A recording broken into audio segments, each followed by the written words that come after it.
Oh, and we're live. Hello, folks. Sorry, that's a bit better. Just running a wee bit, behind the things tonight. I do apologise. Diving in here, trying to get all sorts of things done just before we get started tonight. It's been a bit crazy. If you'll excuse me for 1 wee second, I'm just going to get some fluids here, and then we'll get started. So I'll be right back. Sorry about this.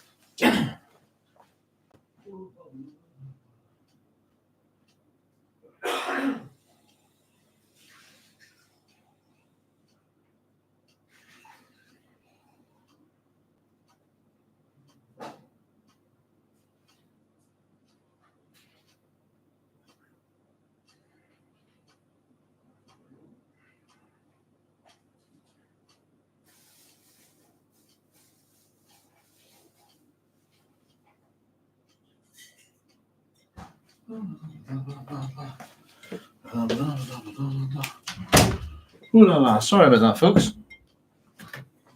Hopefully I've got everything I need in here at the moment. In fact, I'm pretty sure I don't, but I do apologise about that. But yes, it's Thursday, and hopefully we're okay online. And thanks very much for joining me. My name's Doc Sloan. This is my science fiction station here at Doghouse, and today we're doing our Children of Dune book club. And we're going to be hitting 2 chapters tonight, excuse me, chapters 3 and chapters 4. And I want to have a wee chat about the actual structure of the book actually tonight, because we always, up until this week, we've always stuck to 1 chapter, 1 episode on the book club. And out of curiosity, I suppose I wanted to figure out, well, how far ahead have we got? Because it does take time to do these things.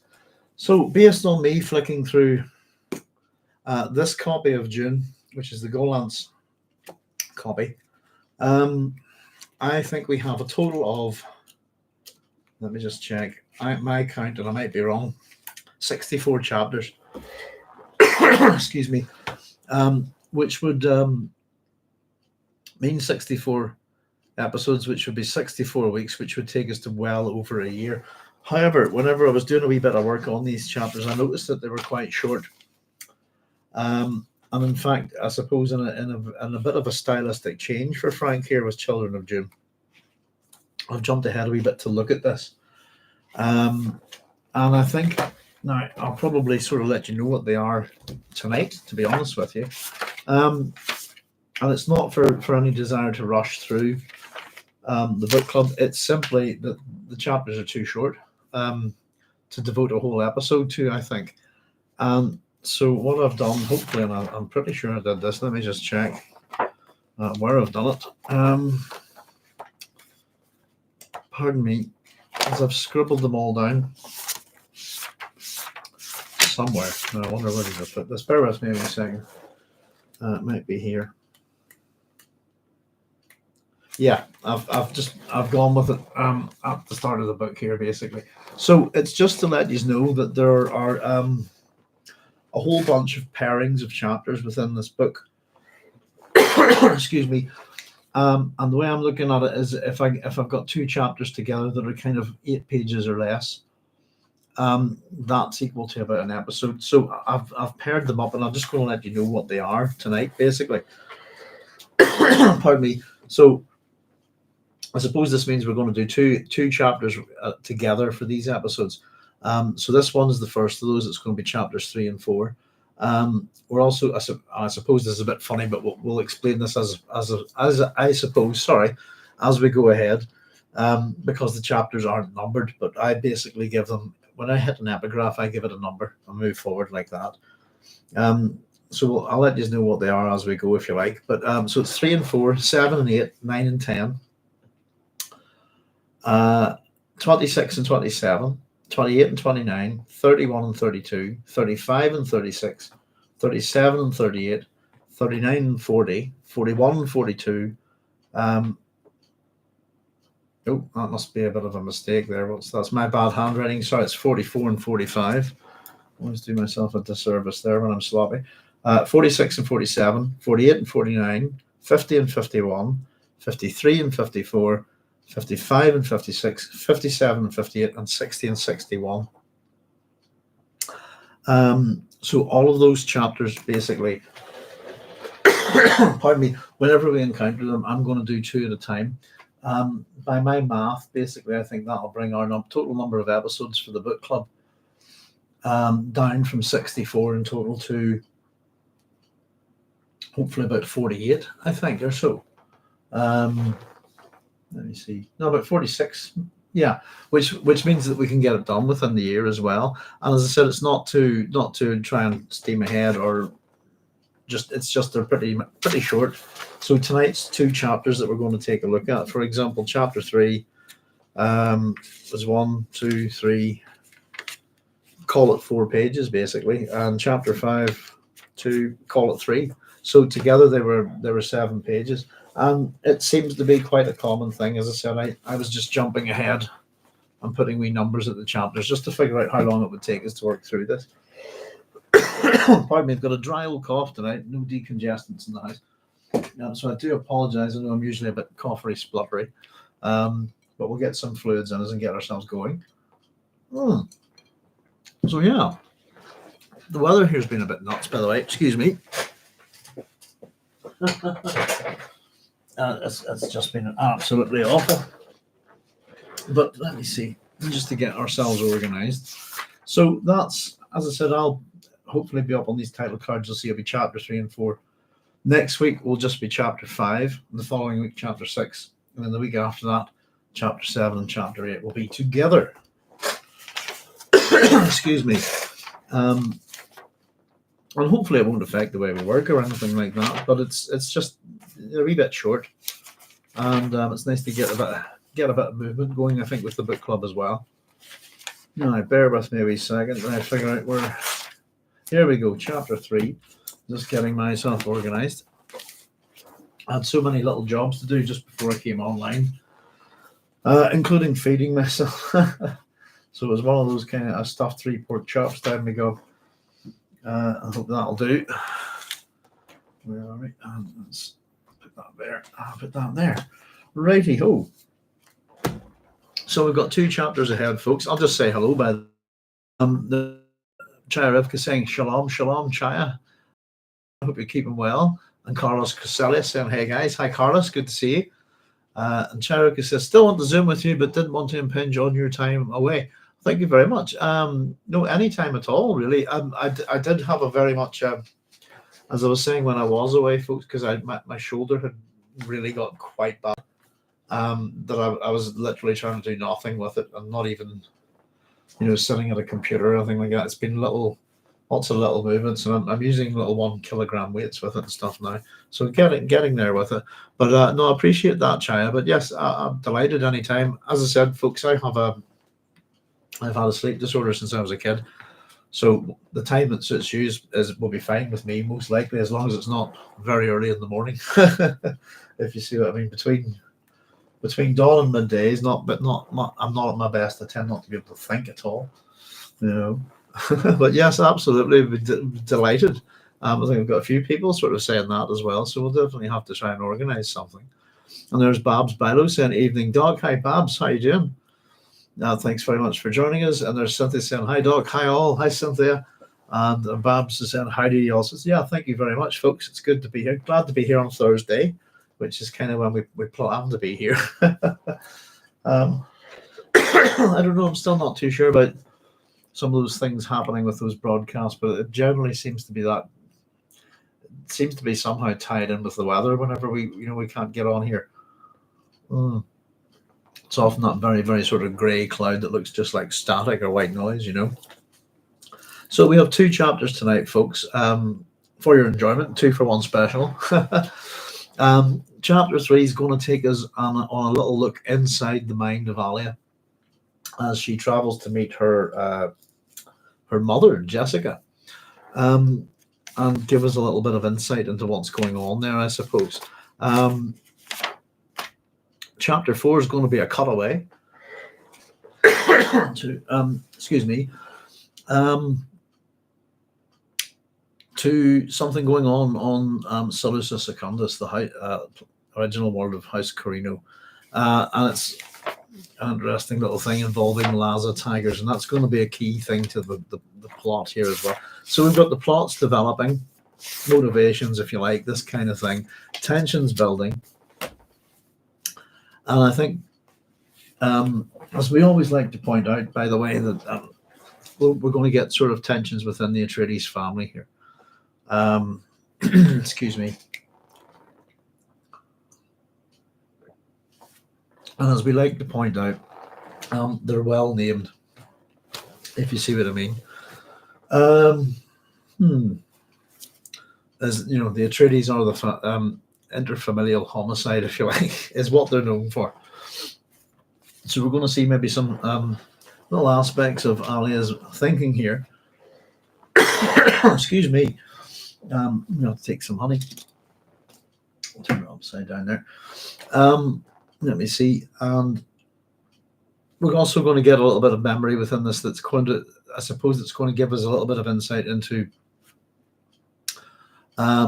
what's cementing that within her mind, if you like, that we're going to find out a little bit about a projection, if you like, from the Mentat Duncan, Idaho, in relation to this. But it's all about what's up, what's happening with Lady Jessica, and in particular, what are her motivations and why is she choosing at this particular time to return to Arrakis? Pardon me. There's Rolando Sada saying, "Hey Doc, howdy, how you doing, Rolando? Good to see you, sir. Thanks very much for joining us." Pardon me, I've got a dodgy old throat tonight. I'm just going to take some honey and hope it helps out a wee bit here. Oh, come on.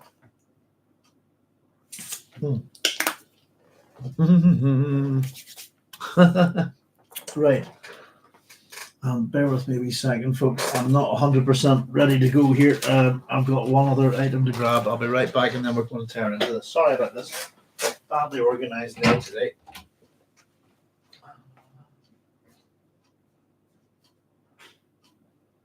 Right. New York, New York. Right, I think that's me, folks. Dear, oh dear. La, la, la. Right. Okay, so let's see. Epigraph number 3. For chapter 3 begins with an Atreides. Hang on, sorry, it's a Fremen song. Let me just, there we are. So, I give them start giving the wee chapters sometimes little keyword titles or something like this.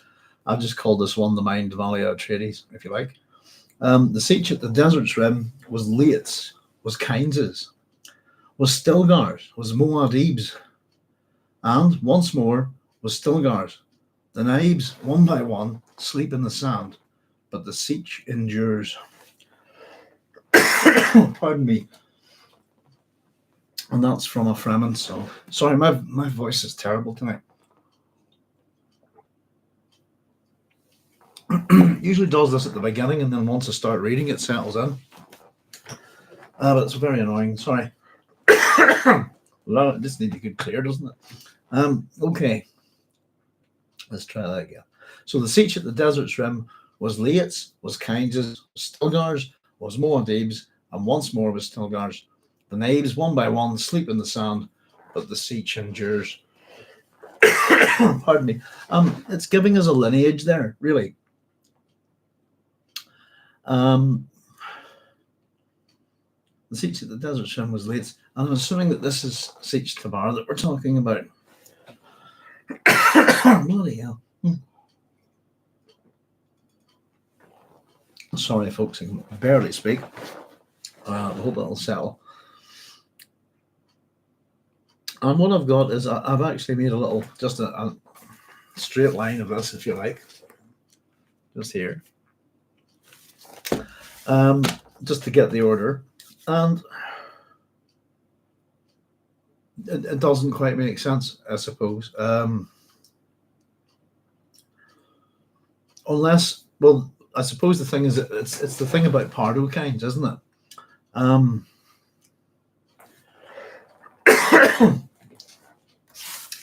And we've had something already within the book that's kind of not got his place in this quite right, if you see what I mean. And I'm wondering, I think I was wondering when that happened. That's I think back when Stilgar is thinking of Uliet's actions, if you like.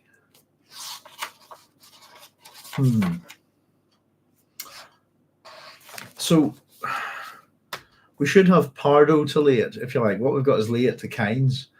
And it's almost suggestive that Leet and Kynes are two different people. So if it was a kind of in a lineage, I would expect Pardo Kynes was Pardo's, was Leet's, was Stilgar's, if you see what I mean.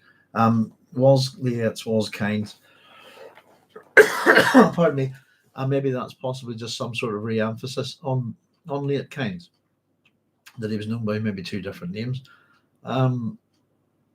But this is the lineage of the Sietch, and I sort of asked myself here, in the spirit of thinking about historians who are writing the Dune series itself, or who is our mystery author, if you like, that is this correct? And I've been wondering a wee bit about that, because we've definitely had that already. Pardon me. The other case is that simply the distance in time between writing this book and Dune, for example, has caused a few continuity errors or a few mistakes. But I think in the way that some things aren't quite right within language, if you like, throughout history, within the book itself, how words translate and travel through time, I suppose. We're going to have a wee look at all of those in the next chapter. But yeah, don't know what you think about that, but it just made me think, oh, it's from a Fremen song as well, by the way. Pardon me. It kind of reminded me a wee bit of Ozymandias, that kind of thing with the Sietch, all these knives gone, etc. But the Sietch endures, and it also, I suppose, what else did it remind me on a wee bit? It reminded me a bit on the Dude from the Big Lebowski. The Dude abides, but the Sietch endures, you know. So there we go. So off we go, folks. So just something not quite right about that. It's just the use of Leet and Kynes' name. Leet split into two. It seems to be split into two entities there, if you like. Pardon me. We've had this little. I'm not too sure where it was actually, but must have a wee nosy back. But this idea of something to do with. It was something to do with Uliet, somebody remembering that, I think, and it wasn't remembered correctly. It was something to do with the time when Pardo tells Uliet to remove himself, if you like. And it's Stilgar thinking about it, and he's not remembering it, or certainly he's not getting it correct, I think, you know. Yeah, I'm not worried about it too much here. Can't quite see it.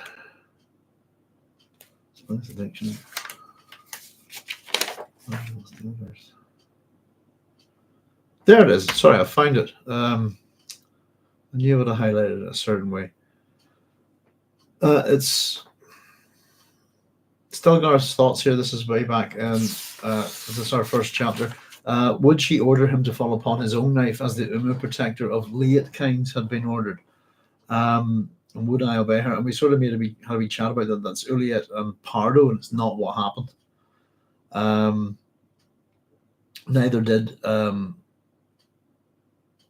Neither was was Uliet ordered to fall upon his knife either.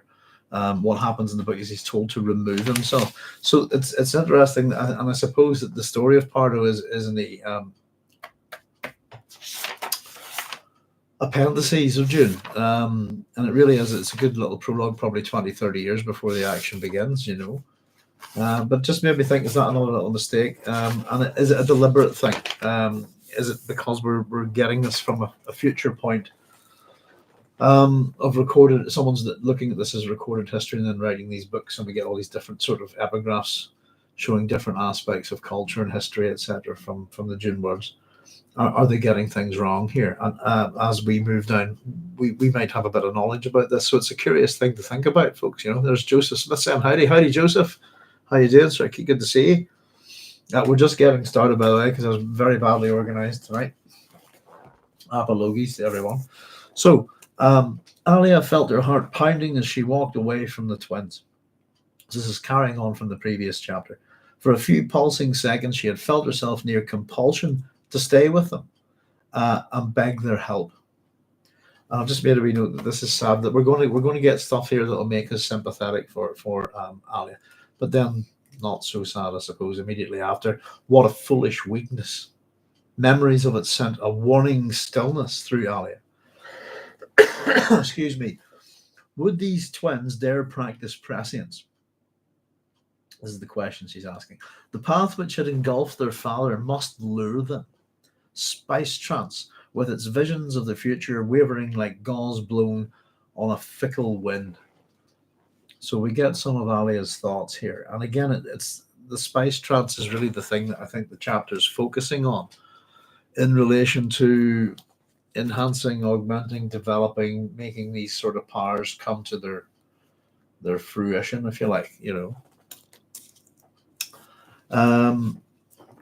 So would these twins dare practice prescience? The path which engulfed their father must lure them. Spice transport, visions of the future, wavering like gauze blown on a fickle wind. So here are thoughts. Why can I not see the future? Alia wondered. Much as I try, why does it elude me? The twins must be made to try, she told herself. They could be lured into it. They had the curiosity of children, and it was linked to memories which travelled millennia, just as I have, Alia thought. So straight away, I suppose what we're getting within the start of this book, by the way, we're going to see more of it here as it develops, is this: we're getting plans within plans within plans. The reiteration of themes and motifs within the Dune series, and we're also getting traps being set. We're getting this is basically a trap that Alia wishes to set for the twins, and of course the twins are sort of wary of things with her as well, and possibly is there a trap with Lady Jessica, and this is Atreides upon Atreides upon Atreides, if you like. But where she can't see the future, the must be made to try, she told herself, and that they can be lured, if you like, that Alia is wanting maybe to basically set for the twins, and particularly Leto, I think. And of course, the idea of being aware of a trap as well, I think, is where the twins are heading. So the question is, would they dare do this? And again, she doesn't know why she could see the future. Much as I try, why does it elude me? And she has been able to in the past, I suppose. And that Alia has also been able to leave a message in the future for Paul way back. China saying, is Frank commenting on how history changes as it filters through memory and culture? As previously warned in Dune and Dune Messiah, the myths of history take on a life of their own and grow. Well, that's the gist of it, that I think that we do see things. I remember somebody telling me is that I always thought the character was called Odrade, for example, and that it's meant to be a perversion of Atreides. I feel like Odrade, in terms of its pronunciation. We're going to get a little bit of that within this. Let me just see. Is it this chapter or the next one? The next chapter begins with a definition from a dictionary, telling us that it's from the ancient Terran Franz language. Of course, that's meant to be French. But it's a good. It's I think if it's deliberate, then absolutely, it's the way things change, the way words evolve, even the way religions evolve. If you see what I mean within the Dune series, also everything evolves. That's the way I kind of looked at it. And a good way of looking at the Dune series is, in terms of evolution, is the separate evolutions of one, mankind, and two, technology, if you like. I suppose in other things as well. I'd say technology is a great word though, because it covers covers almost everything if you think about it.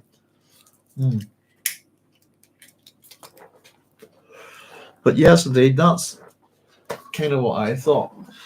Do you know what I was thinking about it today, Chaya, by the way, because it reminds me on something. So the interesting thing is it's the same mistake. Does that make sense? The thing that whoever's writing this book, Children of Dune, is not getting correct is it's about Pardo, and it's the same mistake. So that's the thing that's interesting. It's kind of removed him in a funny way, or amalgamated him. I suppose mid-late kinds, Pardo kinds, late, and kinds, almost like, if you like, almost 3 or 4 different entities, made them into an amalgamation of one person. Pardon me. So it's a question of, is it deliberate? In which case, it's a great literary technique, and if we spot these things, that we see how things, and again, by the way, whenever we're referring to that story, that Stilgar's story, of what happened with Uma, that's Stilgar's version of events, isn't it? But that's not the same version of events. It's not from Stilgar's viewpoint, if you like, that what we're told in the Appendix 1, if you like, the Ecology of Dune, which is our Pardo Kyne's little mini adventure, which I absolutely adore, by the way. I think it's a great, in the Dune novel, I think it's an absolute cracker. And it's one of those inversions that you absolutely think in many ways it's almost like a kind of James Bond prologue, if you like, that it should be. We could maybe see the adventures of Pardo Kynes and then cut to 35 years later, but I'm quite fond of it. I really like it, and so it's a good point. Are we seeing history kind of blend the two kinds, men, late and Pardo, into one? That kind of thing, as I said, and it's this is from a Fremen song, by the way. So this is again a Fremen attitude towards it, maybe.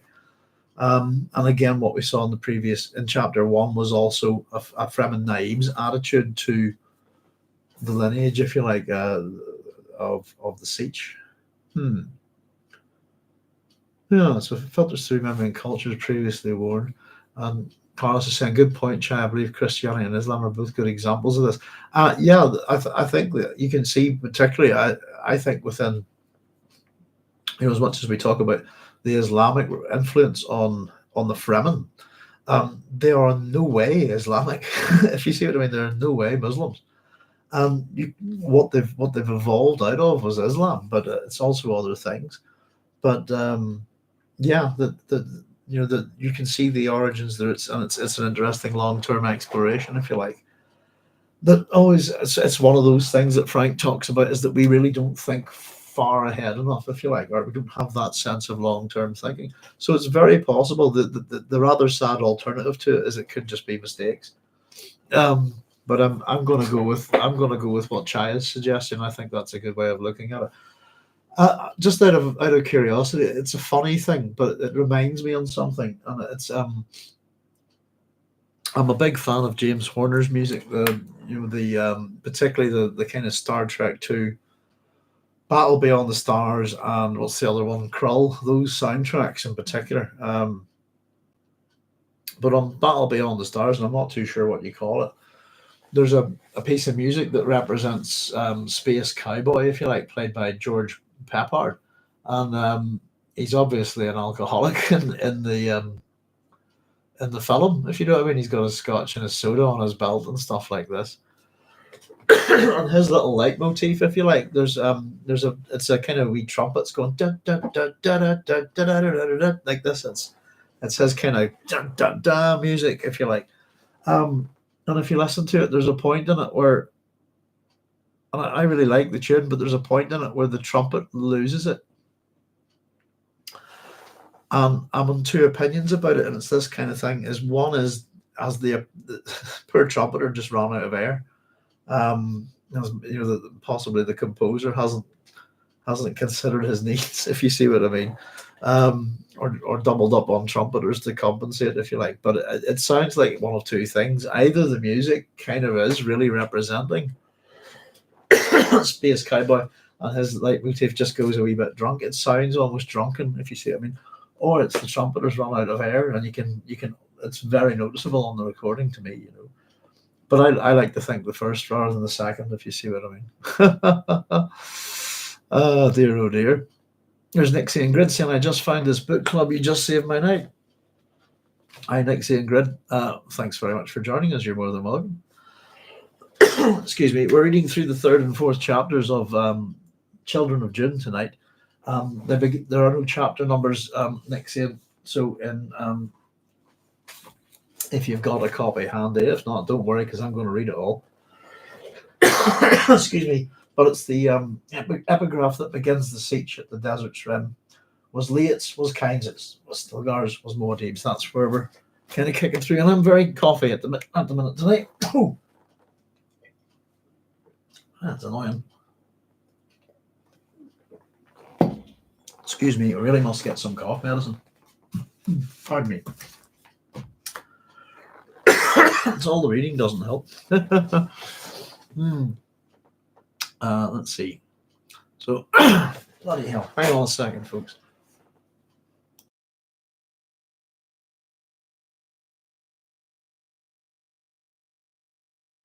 Sorry, give it a good go there, I think, rather than trying to half-heartedly cough. But I do apologize. Let's try some more of the honey here. Nature's finest. Right.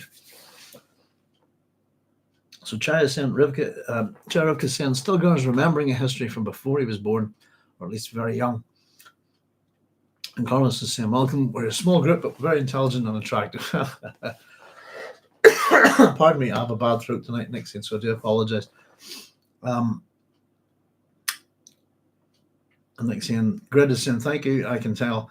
I've read the book a long time ago, so I'll just lurk for a bit, no problem. And any questions or queries or whatever, fire away.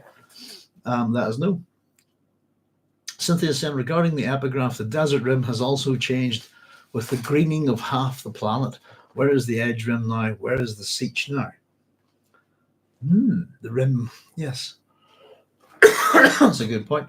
I did a wee doodle, actually. But it's in the next chapter, actually. I sort of occasionally doodle the Fremen landscape. No. And it's interesting as well, just what you're pointing out, Cynthia, I was thinking a little bit about this as well, is what colours represent within the Dune series, and the green is often that kind of, what is it, death and life kind of thing, if you like, that kind of representation. Something we always see in the Ornithopters, isn't it, in the first Dune novel? Right, let's see if we can get going with this voice of mine. La la la la. Okie dokie.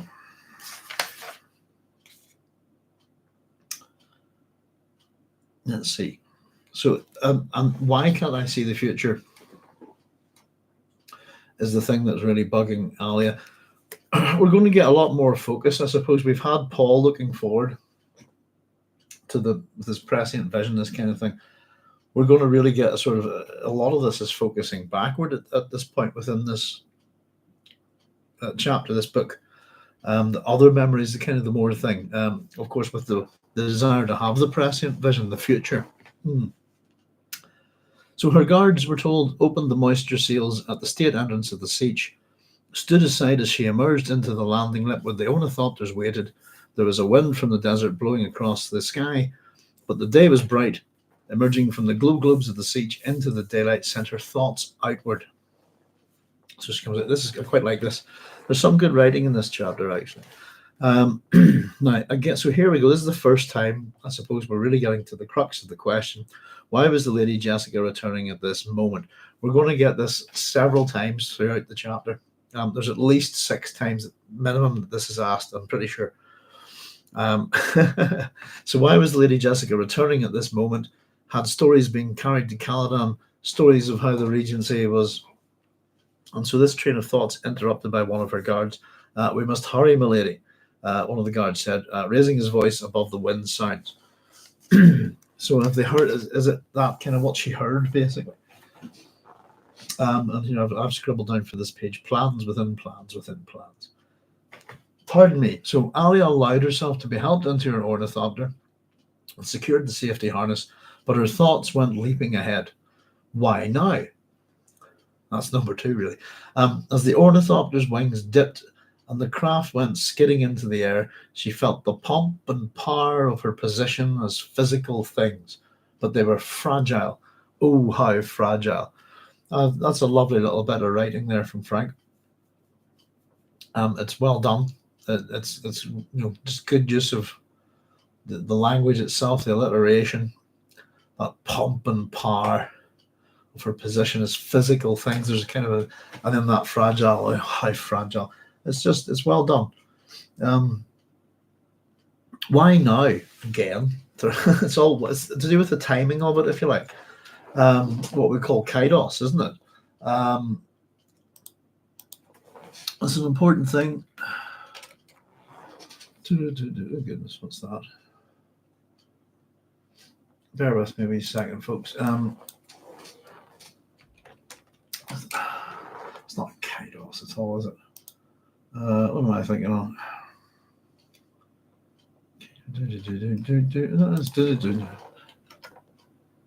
Yeah, bear with me a second, folks. It's my old brain. I'm having a brain fart.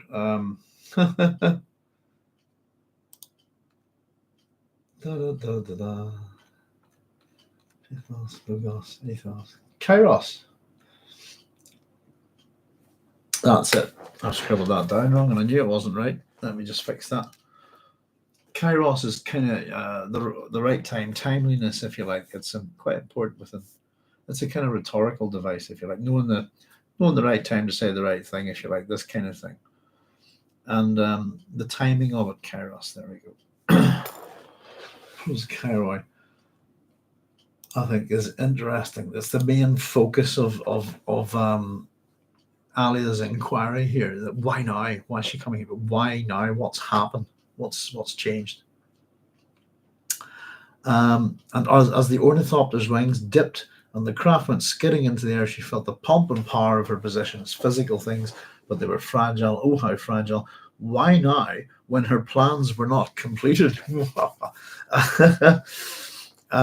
we've got a bit of the villain about Alia within this chapter as well. So she's got plans.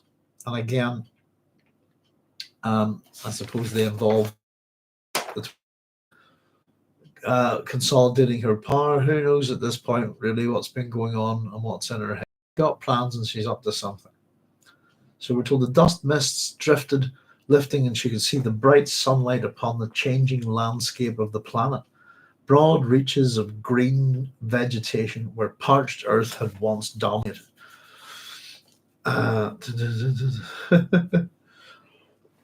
Excuse me. Next thing, did you go to WordCon to get that cough? Thanks for your effort. Oh dear, not at all. No. Yeah, I'm a long-term smoker, I suppose. Next year, but no, I've just not that I'm smoking that much these days. I'm trying to kind of bring things down. But no, I'm just I'm just generally quite unhealthy. But no, myself and the wife we're both bunged up a bit at the minute, so it's some we probably summer cold or something like that. But I teach young students, of primary school age and secondary school age, but particularly with the primary school ones, that they come in and sneeze and cough and yuck and splutter, tend to give me everything that they get.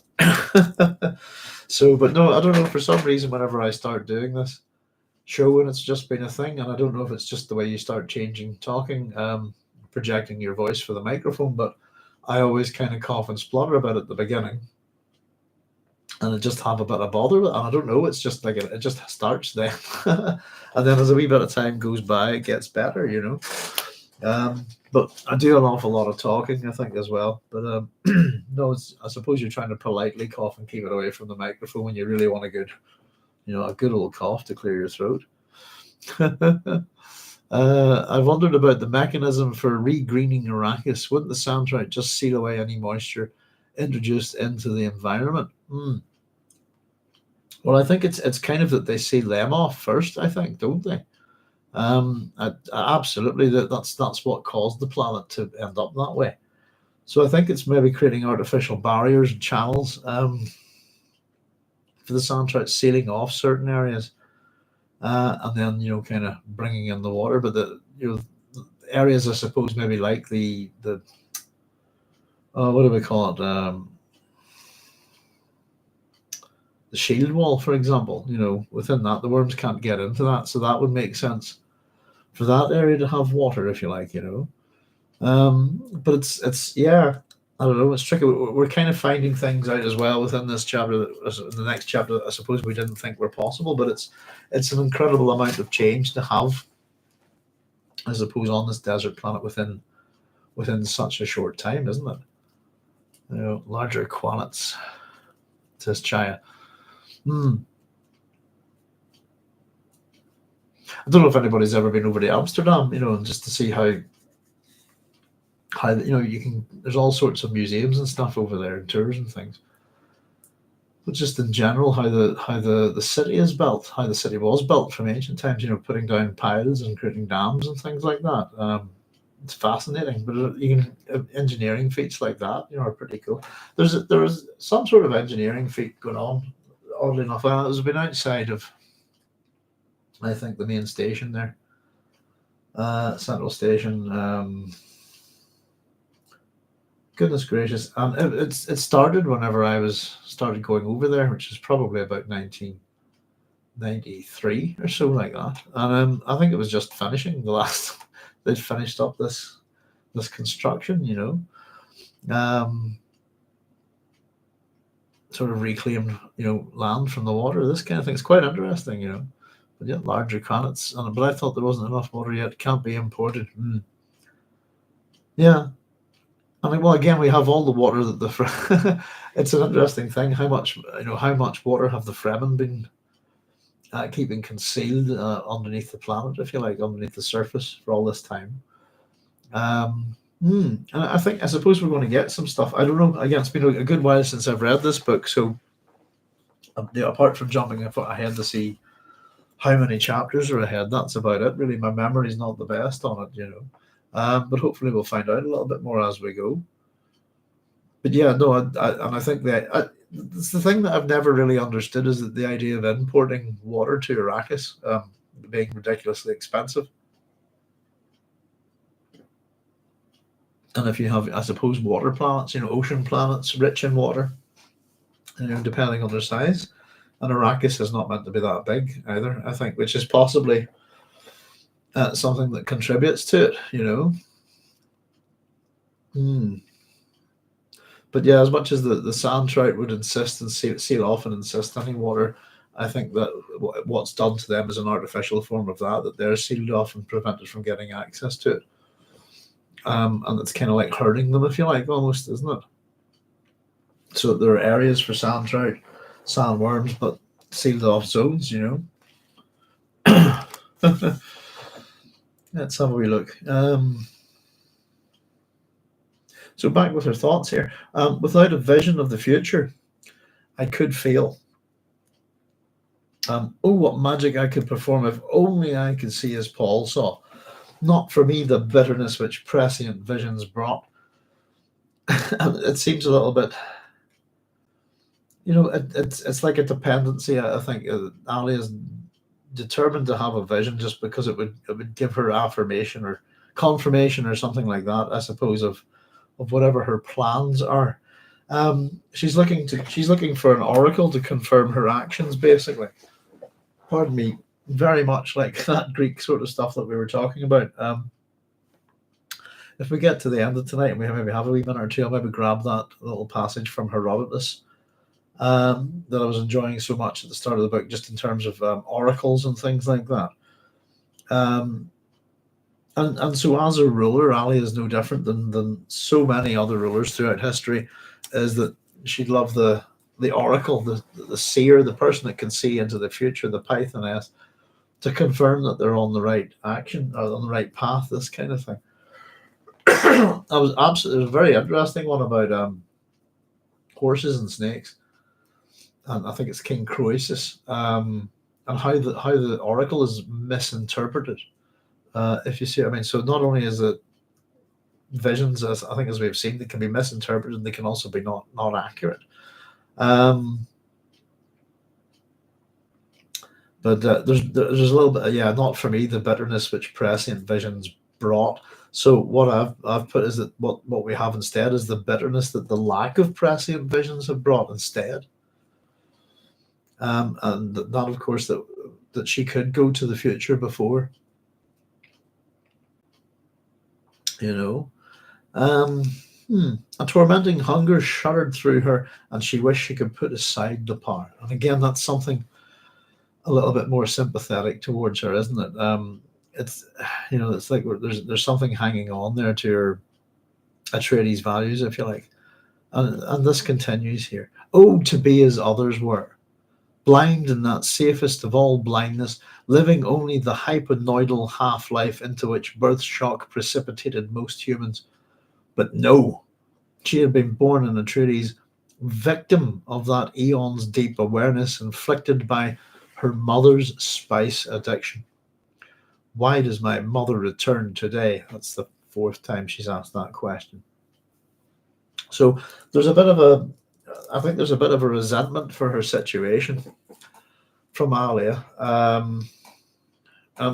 We kind of got that a little bit in the previous chapter in the discussion with the twins, where they jokingly, I think, well, I thought it was a joke, suggested that the Lady Jessica was a simple creature, if you like. That's at that point. So hypnoidal, as far as I know, there's no such word. It should be hypnoidal. And hypnoidal is a state that resembles hypnosis or sleep, but is usually induced by other than hypnotic means. And then also, just to let you know, so the hypnoidal thing here that we're referring to, the hypnoidal half-life into which birth shock precipitated most humans. The hypnoid state is a theory on the origins of hysteria by Joseph Breuer and Sigmund Freud. So there we go. That's where that term comes from. Though I don't know if it's a misspelling or it's Frank trying to again create a kind of neologism out of it, if you like, Konoshka says, I believe it's there just sealed away by the shroud. Barbara Byler says, right, the terraforming was in Pardo's estimate, would take generations, seems to have happened in a decade. Yeah, I think it's definitely again a long-term generational thing that that Pardo sees it happening. It's and I'd imagine that's the same case for the Fremen and for Leto, that they do see it as a thing that will take many generations, and that I think there's something about Stilgar even saying something like that in Dune, that none of us will touch this water and will not see the benefits of this. None of us will, this kind of thing. So yes, it's and whatever way it's gone about, maybe it's simply the fact that Paul's been able to see the most effective, quick way of doing it without understanding the consequences, and then put that in place. And again, having a snapshot of different things, it's kind of interesting. There we go. Questions to be asked. But it's that moment where I suppose the language around Alia here, by the way, is things like victim, and oh, to be like others, this kind of thing. There's something quite, again, that oh, to be as others were. There's something quite sad in that. Blind in that safest of all blindness, living only the hypnoidal half-life into which birth shock precipitated most humans. A state, in other words, living a half-life that resembles a state of hypnosis, if you like, shock or something like that. Wouldn't it be great to be like that? I think that also possibly shows you a little condescension from Alia towards normal human beings, if you like. But and that exclamation mark next to "but no," she had to be born in Atreides, victim. and victim of eons deep awareness inflicted by her mother's spice addiction. And it never doesn't sound quite good whenever we say things like that. You're a spice addict, this kind of thing. The connotation of being addicted to something is not good. And yet at the same time, and one of the previous chapters, Hurrah has told us, that the blue within blue within blue, that the sign of their addiction is also, worn like finery by the Fremen, if you like.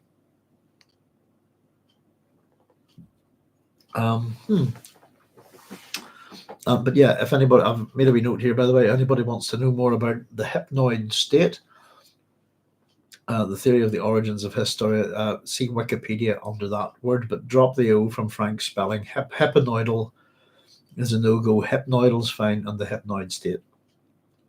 It's Joseph Breuer and Siggy Freud. So Gurney Halleck would be with her. And here we have another character coming back. Of course, ever the devoted servant, the hired killer of ugly mien, loyal and straightforward, a musician who played murder with a slip tip or entertained with equal ease upon his upon his 9-string balisette. Some said he'd become her mother's lover. So we're getting a lot of this, by the way, with Alia. By the way, some said this. They say, that, and it's who says this. Pardon me. And so we have to assume that that's either rumors, gossip, this kind of thing at court, or it's coming probably from her spy network, if you like, I would imagine. But again, she's got no prescient vision. She can't confirm that. Some said he'd become her mother's lover. That will be a thing to ferret out. It might prove a most valuable leverage. So there we go. That's our that's a trick. Alia being a bit Machiavellian here. The wish to be as others were. Sorry, and it's confirmed, by the way, just with this wee sentence afterwards. The wish to be as others were left her. Done with that. And so what we have really here from this point, if you like, is Atreides versus Atreides, and that she's looking to weaponize gossip or information, depending on which one it is, that her mother has taken Gurney Halleck as a lover. I can only imagine that how that's damaging to Jessica in any shape or form is to do within the feudal society, if you like, of the empire. And that, I suppose, within the Pfeiffer-like system, everyone has their... Halleck is the one character in Dune series without any consequence or with ease, if you see what I mean. He's originally a slave. Then he's, I suppose, it was like a gladiator type character. Then we have some way of him being a musician. He's also a deadly warrior and fighter and skilled man to commanding military units for a major house, if you like, and considered one of the finest. He's become a smuggler in Dune. He's returned. He's pretty much an adopted Fremen, if you like, for want of a better term, after being reunited with Paul. And he's, I suppose now, if you like, the partner of Lady Jessica, who is essentially a planetary governor. Isn't she pretty much head of the house of a planetary household? So he does move within the Pfeiffer-like system, and there never seems to be any problem with it. The idea of a feudal system, I suppose, it's where you get old names like Carpenter and Smith and stuff like that, is that skills are passed down from family to family, if you like. If your father's a carpenter, you will be a carpenter, and that's your family's place, if you like, within a feudal society. And it's difficult to move out of it, if you like. So Alia's thoughts here again come back to her plan of, if you like, Leto must be lured into the spice trance. And we get a recollection here, and I've just made a wee note that this is the thinking going backwards. See note 13. So we'll jump back to this in a wee bit. She recalled, so this is a recollection, she recalled asking the boy, this is Leto, how he would deal with Gurney Halleck. And that sounds euphemistic for like, how would you fight him? How would you kill him? This kind of thing. And Leto, sensing undercurrents in her question, rightly so, I think, had said Halleck was loyal to a fault, adding he adored my father. Pardon me. So we're told that she noted the small hesitation. Leto had almost said me instead of my father. He adored me.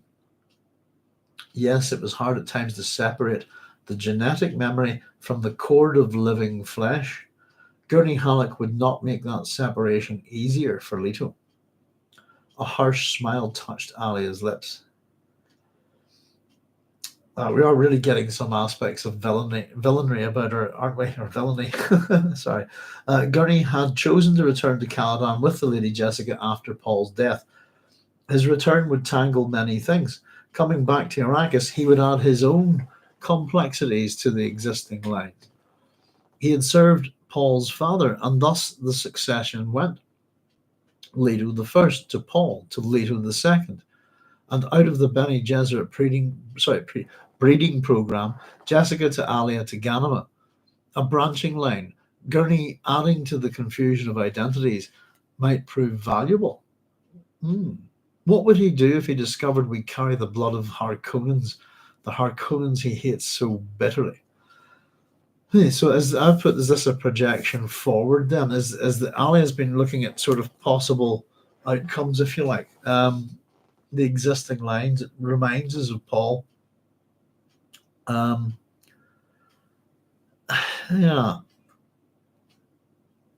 And she's considering using, I suppose the simple fact is that does Gurney Halleck know that Jessica and Paul and Alia are of Harkonnen blood? Would it matter to him that much in the event of everything that's happened, or would he kill them outright because of his hatred? Can she weaponize that against her mother? It's a dangerous one to weaponize against her mother because it would be weaponized against her as well, I think, as well as the twins. The smile on Alia's lips became introspective. The twins were, after all, children. They were like children with countless parents, whose memories belonged both to others and to self. They would stand at the lip of Sietch Tabr and watch the track of their grandmother's ship landing in the Arrakeen basin. That burning mark of a ship's passage visible on the sky, would it make Jessica's arrival more real for her grandchildren? That presence of that actually go, yeah, maybe it's just sort of a dream-like thing for them. There we go. I kind of did a wee thing like that. So my mother will ask me about their training. Alia thought, do I mix Prana Bindu disciplines with a judicious hand? And I will tell her that they train themselves, just as I did. I will quote her grandson to her. Among the responsibilities of command is the necessity to punish, but only when the victim demands it. Now that's Leto we're talking about there, if that's her grandson that she's quoting. So it seems very much that what's landing here, Lady Jessica's coming, Gurney is coming with her. And immediately it's about what's going on. What can I do? How can I? Right, immediately my mother's having an affair. She's not having an affair, but she's having a relationship with Gurney Halleck. How can I use that against her? Gurney, what can I do with him? How can I throw that particular hand grenade in there? If you see what I mean, how could I use that? And it's based on the fact that does he know or does he not know I think that they carry the blood of the Harkonnens. Some time has passed. You kind of wonder if he does know. And if not, why not? I suppose. And it's quite possible that he does know and has come to peace with it, if you see what I mean. Particularly in having a relationship with Jessica. My mother will ask, so about their training, and then my mother's going to answer with that. I'm going to say that they train themselves. So that whatever problems are coming from them, if you see what I mean. So it's about directing. Oh, we're going to get that right here now. Sorry. After this quote, it came to Alia that if she could only focus the Lady Jessica's attention sharply enough onto the twins, others might escape a closer inspection.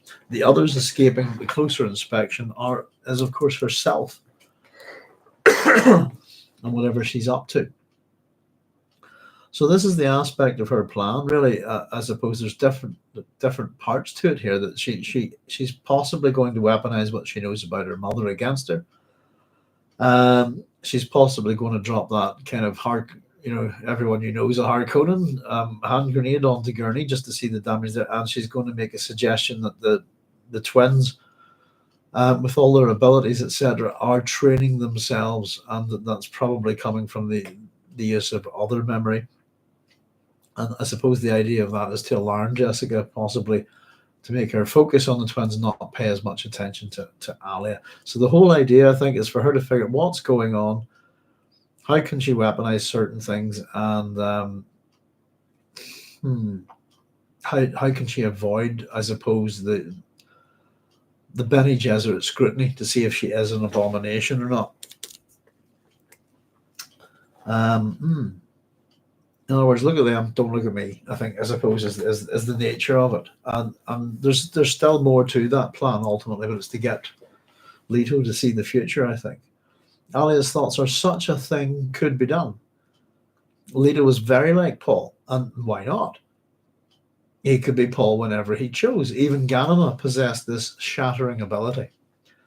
So this is to take on the mantle of a person whose memories are within other memory, if you like, just as I can be my mother or any of the others who have shared their lives with us. So other memory at this point is the ability of Leto, Ghanima, and Alia, all from birth. So that's kind of interesting as well, because we've got living people within other memory as well as dead people. And I suppose it's up to the point of that thing happening, if you like. But in other words, Alia is able to, as are Leto and Ghanima by the looks of it, able to consult the Lady Jessica within other memory. And I suppose it would be interesting to consider how the different Lady Jessicas within the different other memory react to their living hosts' intentions, if you like.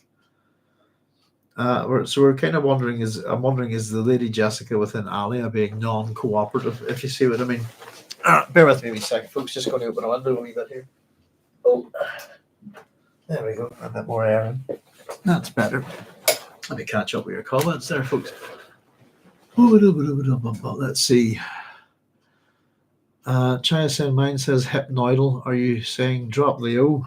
Hang on. Yeah.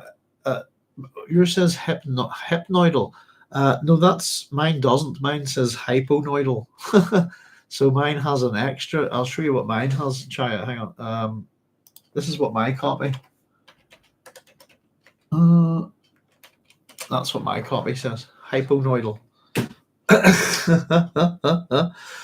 But that's your copy. It should be hypnoidal. I've written that next to it. It should be hypnoidal. So, but I was wondering, was it? But it's a misprint then, isn't it? It's an additional letter. Or possibly that's the thing. Hyponoidal. No, I don't know. I think is it again a development of a word, if you like, from its original. Oh, I can see our Holly outside.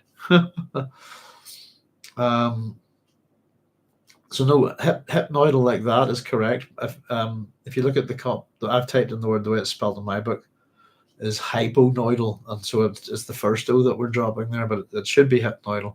So I think it's just correct in your book. It's not in mine, as usual. So I was actually thinking of getting a wee something fun for the back of the wall there. One of those kind of like days without accidents, kind of little number things, and I was going to do it as chapters without mistakes for Children of Dune, just to see how far we can get.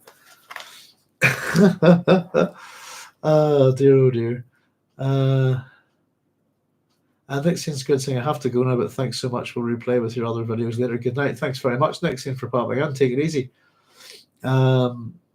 So this is, why does Alia consider herself part of a branching line? Isn't this more about female ancestor memories versus male ancestor memories.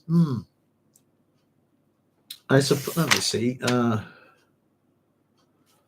female. Why is Alia concerned more about the branching line? Just trying to find that here. Bear with me.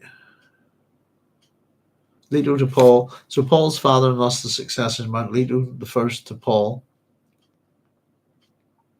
to Leto the second, and out of the Bene Gesserit breeding program, Jessica to Alia to Ghanima. A branching line, Gurney. Has that to do with Gurney then? I think. Let me just check that. No, it's not actually. Hang on. There's a dash there. A branching line, full stop. Yeah, I should just trust. Most of the time, I should trust my handwriting. Yeah. I don't know. I suppose within the Dune universe, there's a feudal attitude towards genetic lines, if you like. That the male is the spear line and the female is the distaff line. But in terms of the Bene Gesserit breeding program, and out of the Bene Gesserit breeding program, Jessica to Alia to Ghanima, but there's Jessica to Paul to Leto the second. So I don't. A branching line. Jessica to Alia to Ghanima. Not too sure, to be honest with you. It seems like a lot of the same genes. I kind of did a wee kind of run through on what's the initial makeup of the Atreides genes, how many different families and so on, or different lines and surnames at the very least. He would add his own complexity to the existing lines. I don't think that's in terms of breeding lines there. I think that's more like possible futures. He had served Paul's father, and thus the succession went. So Leto to Paul to Leto the second. So that's about succession there.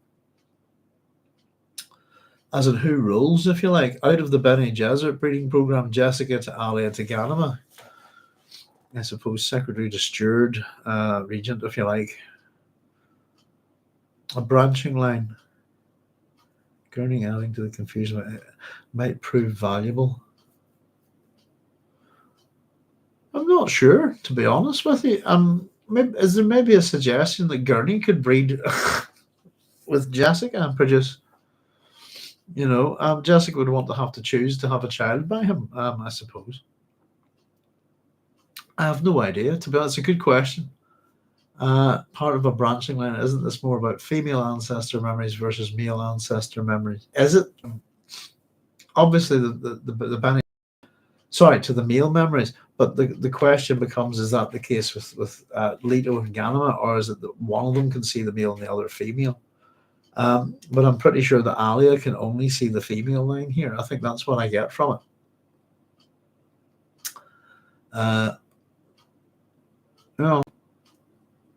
And what do they bring to the party, I suppose, like Sienna said, he'd had to go now and all the best, etc. And Carla saying, take it easy. Carla says, it's funny how Duncan gets all the attention when Gurney is the more talented, versatile character. I would know it lost me. Maybe it's a branch because, let me see, it's creating preborns each generation. Well, I suppose that could be yeah. I suppose, wasn't it? We also got that. That's a good point, Chai. We also got a comment about from the twins in the previous chapter, wasn't it? Isn't it a pity that there are no preborn in other memory? And that could be quite interesting as well, if we think about it. Yeah, there's some of the, I suppose some of the language there is maybe mixing in a bit, and it's maybe it is creating a bit of confusion for us. Lines of complexity, perhaps, if you like. Return with tangle. We get tangled many things. This idea of a web, perhaps, of plans, etc., etc. Complexities, existing lines. I think that's just, yeah, I think that's more to do with plans and possible futures and what's going on there. That Gurney can come and mess with this real quite badly, But it might be in a way that's useful to her, I think. But yeah, Paul's father, thus the succession went. We're talking about the male succession to the throne, if you like, or to the head of those houses. And out of the Bene Gesserit breeding program, Jessica to Alia to Ghanima, because none of those three rule, do they? And Alia, as much as Alia does, she's a regent rather than an empress. Well, she's pretty much an empress in all but name. Yeah, something to make us think. Alia's thoughts here. What would he do? Oh, sorry, I've covered that wee bit already, but that's about the Harkonnens. Let me see. Sorry, I jumped back a bit. My mother will ask me about the training. I'm going to put the blame on them. Right. Let's see. Oh goodness, I've jumped way back. Okay, let's see.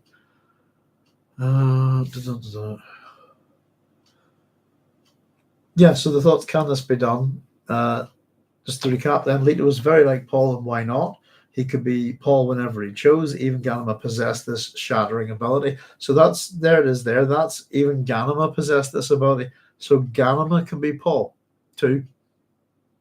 And that's, if we go by that, then that suggests that both the twins have other memory of the male and female lines. And that makes them, I suppose, proper Kwisatz Haderachs in a sense. Pardon me, because that was the goal the whole time, wasn't it? As well as having we don't seem to get too much of this, hardly any introspection of other memory from Paul, if you like. We get, I think, a little bit, but not much.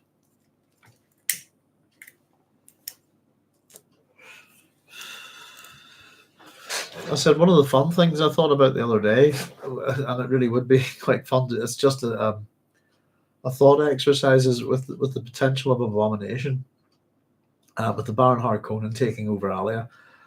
It's possible that the Baron Harkonnen could take over both Leto and Ghanima, and in theory, all three of them could be alive at the same time, all being abominations and all being dominated by the Baron Harkonnen as a triumvirate personality. I think that's there's a nightmare book to write to write for the Dune series. The three barons. It could be a sitcom, couldn't it? A very weird one. Right, I'm off on one, folks. Let's see.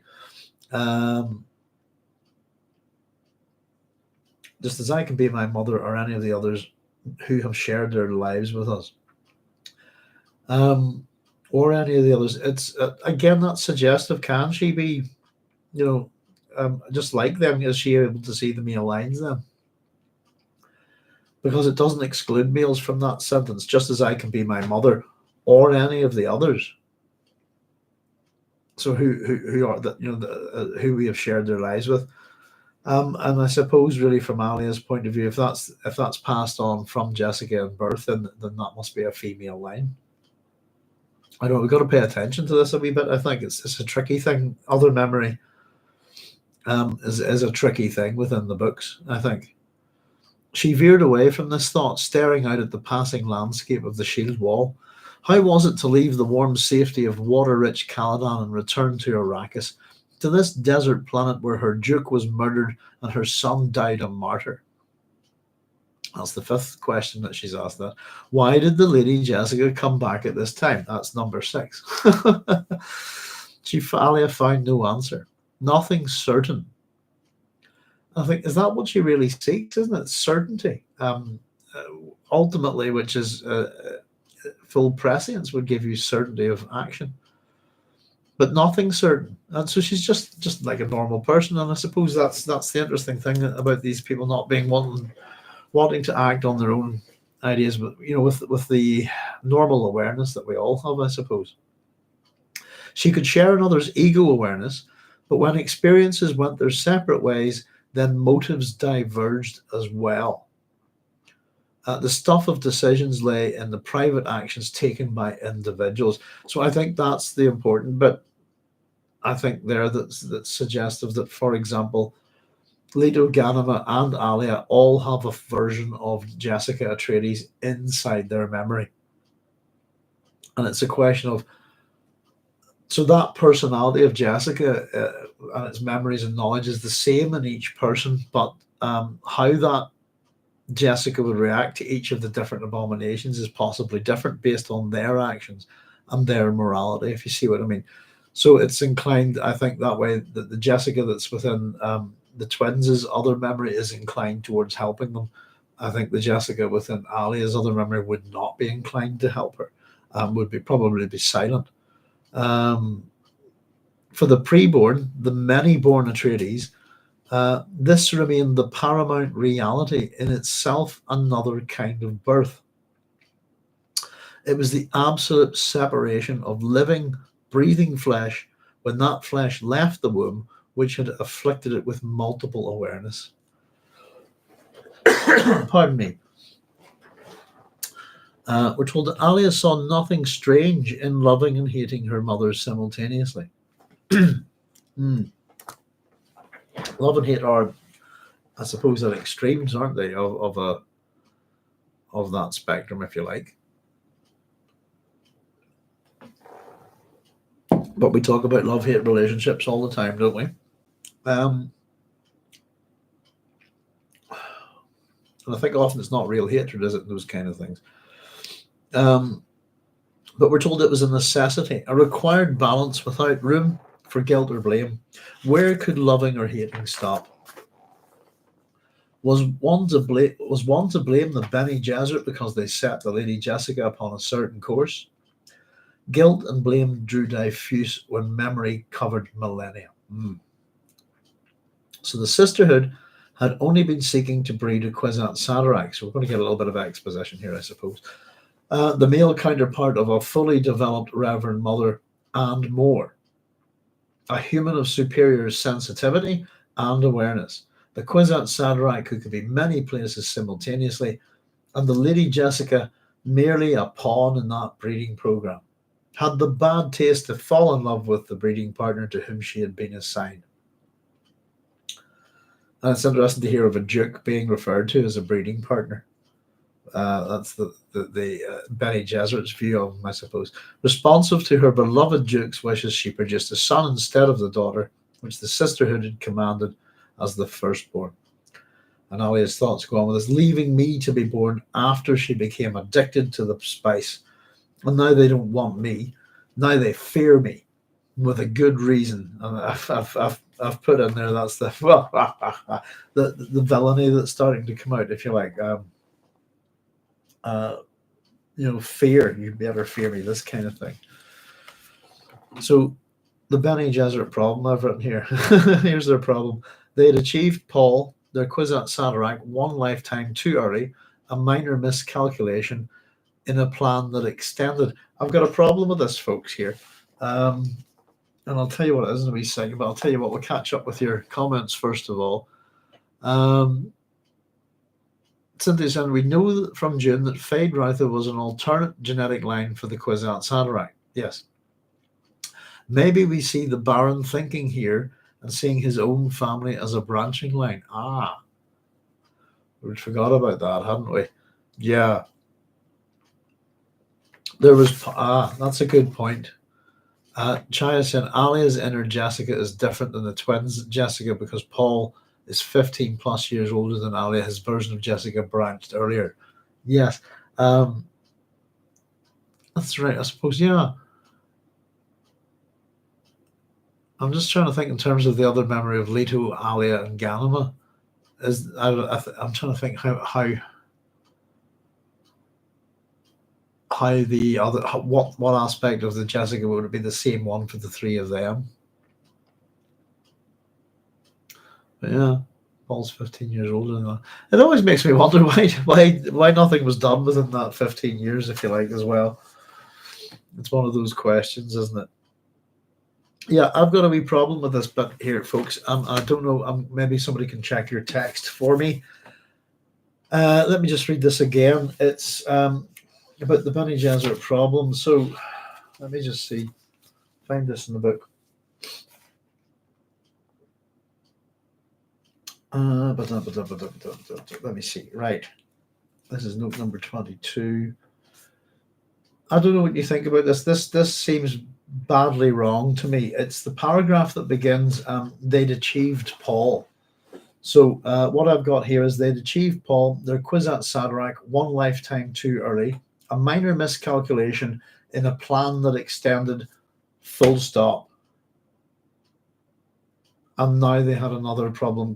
So it's that bit there, a minor miscalculation in a plan that extended, full stop. I've checked an electronic copy and I don't have any other words there, but I'm wondering, has anybody got anything different there? Because I think that there's words missing. Their Kwisatz Haderach, one lifetime too early, a minor miscalculation in a plan that extended across millennia or something like that, across that extended what is my point. I don't know. It's possibly a missing word from my text, folks. If maybe somebody could check for me, I'd appreciate it. But I'm just certain. I'll just grab another copy here. I'm certain that there's a word missing here. Let's check. Oh, because we've got a bunch of children of June. Children. Yeah.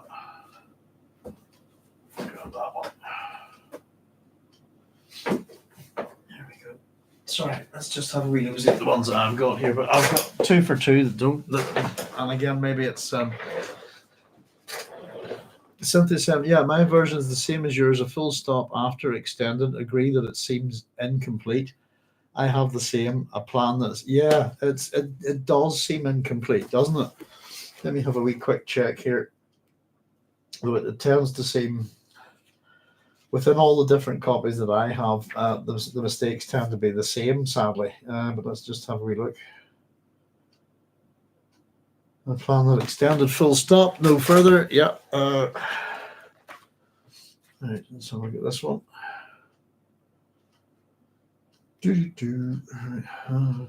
Yeah. It seems that I've put a wee question mark, missing words there. A plan that extended over thousands of years. That's kind of what I was expecting to hear, or for that extended for millennia, or over so many, just something. But I'm glad it's not me that thinks that. But there we go. That's possibly another little mistake, folks. Yeah. And now they had another problem. The abomination, who carried the precious genes they'd sought for so many generations. Alia felt a shadow pass across her, glanced upward. Her escort was assuming the high guard position preparatory to landing. She shook her head in wonderment at her wandering thoughts. What good was served by calling up old lifetimes and rubbing their mistakes together? This was a new lifetime. And I thought that was important, I think. And so we get this little bit here then in relation to Duncan Idaho and their relationship. Duncan Idaho had put his mentat awareness to the question of why Jessica returned at this time. So that's the 7th time, by the way, we've had this question presented to us, by the way. But this is it being put to Duncan, and we're going to get, evaluating the problem in the high computer fashion, which was his gift. So his mentat projection here is this. He said, she returned to take over the twins for the sisterhood. The twins too carried those precious genes. Duncan could well be right. That might be enough to take the Lady Jessica out of her self-imposed seclusion on Caladan. If the sisterhood commanded, well, why else would she come back to the scenes of so much that must be shatteringly painful to her? We shall see, Alia muttered. And she felt the ornithopter touch down on the roof of the keep, a positive and jarring punctuation which filled her with grim anticipation. And so we have her landed there. And that's the end of that chapter. Why else, indeed, is the question. Why else would Jessica come? And I've almost wondered, is that has Duncan Idaho's mentat projection here possibly set her off into this spiral, if you like, of mental decline, etc. But there's aspects of her character in this chapter were definitely being played that she'd like to help.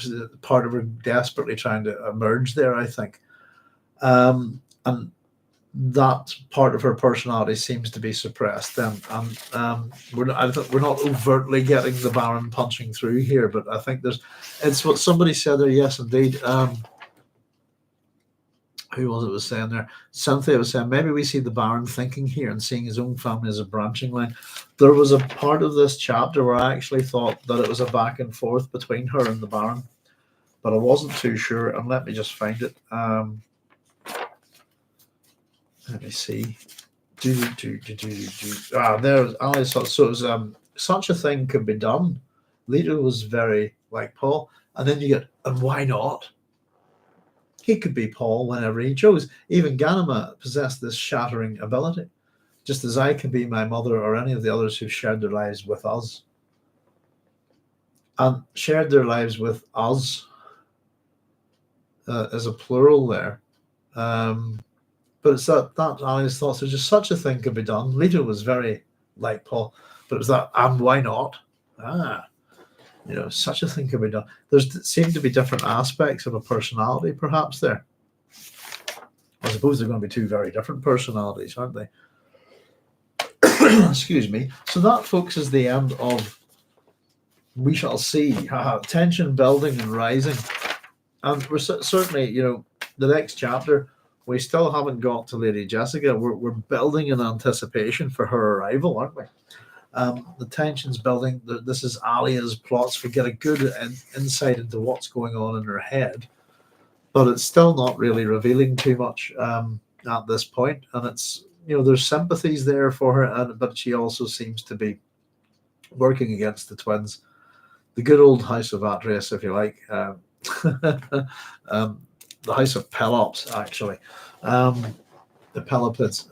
This is what they're good about. She seems getting ready to attack her family, to control Leto, to possibly to attack her mother, and possibly Ghanima as well. It's all very Greek, isn't it? Let's see. Oh, right, hang on. Let's just catch this. China, I have the same, a plan that was so extended, and that meaning so. Let's see, so extended. What do we have here?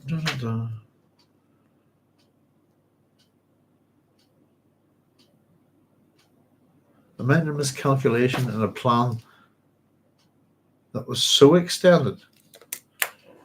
Let's see.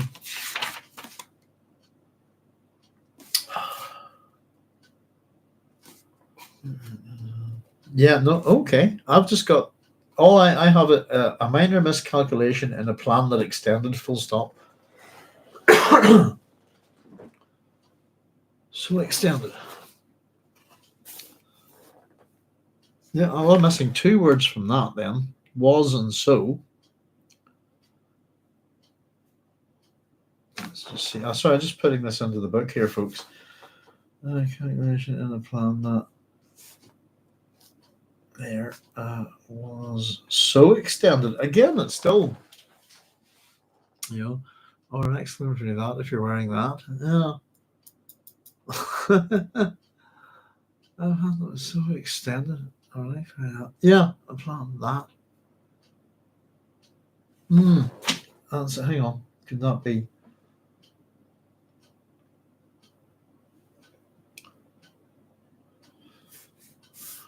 What's here? I like to look at that hyphen, a minor miscalculation.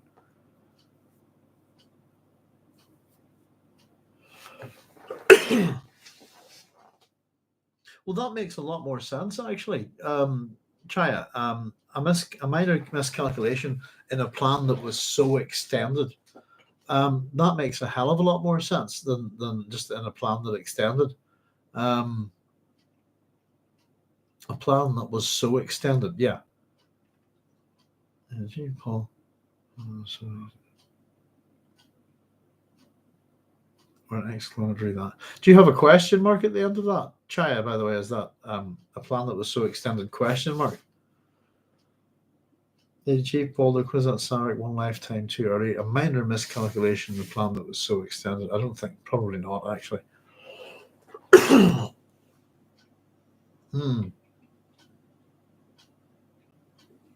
Yeah, and that was so extent.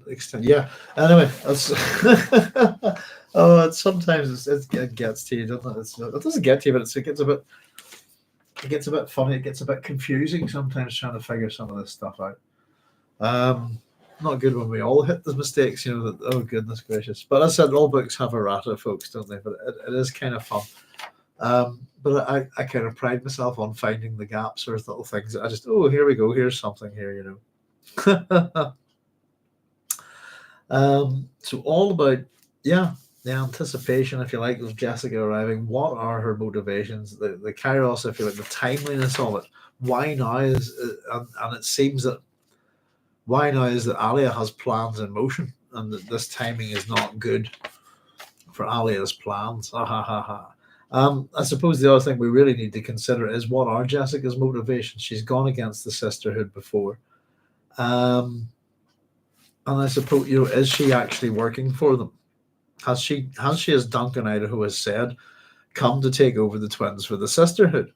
And of course, Duncan's projection here, Duncan could well be right, but I've written next to that he also might be wrong. But whatever's going on, it's brought her from her self-imposed seclusion on Caladan.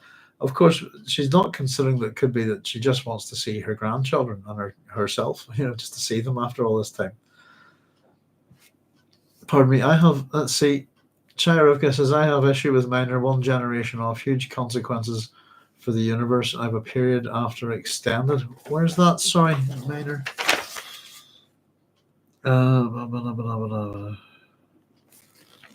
Let me see. Where's that? Could you just give me the start of that paragraph, Chaya, please? I have issue with Minor, or where's that at? I just to figure out where it is.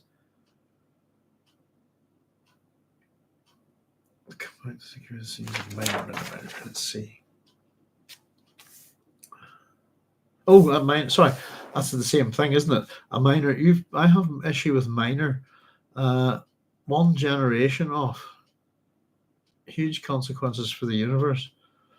Oh, I see what you mean. Yes, it's they'd achieved Paul with because that's one life to a minor miscalculation. Just a whoops. I got you. Sorry, I thought you were thinking. For the universe, I have a period after extended. Yes, so thank you. Got it. Getting a bit confused there. That's what I was talking about. I've got that exactly. Thank you. There's a period at the end of extended, not a question mark. And you've a bit of a bother with the use of the word minor because it's a bit of a euphemistic, isn't it? It was nothing minor at all. And the sentence or two right before. Yes, indeed. Thank you very much. Sorry about that, Chai. Yeah. That's a minor whoopsie. Yeah. How the noble houses treat the average people in this, the minor miscalculation causes an awful lot of death, doesn't it? Thank you. So we have chapter 4 then. It's just a couple of pages, folks. As I said, that's what we're going to do. We're going to double these up when they're so short, and we've jumped ahead within the book. Notice that we've got quite a lot of chapters that are like this. So we read out at the start of this episode a wee set of pairs, if you like, that we'll double up chapters. Not to sort of tear through anything quickly. It's just that they're not long enough, really. Though I don't know, that would have been an hour and a half there. And I don't know, I think that's a bit... Depends on what you think of the show, I suppose, but we're a bit long-winded. But usually we end up doing about 3 hours on, 2.5 to 3 hours on most episodes. Some go to 6 hours. So it was just more of a question of it. Within the work that I can get done in the week, I could get a couple of these done, and it would help us move this forward a little bit. And I think there's some good wee techniques from Frank here, but it's definitely a kind of shift in writing style, if you see what I mean. Frank kind of runs with average. Well, I would describe them as average kind of length chapters that he kind of runs with mostly, and then he'll do a few kind of longer ones, and then you'll have a good couple of massive chunky chapters.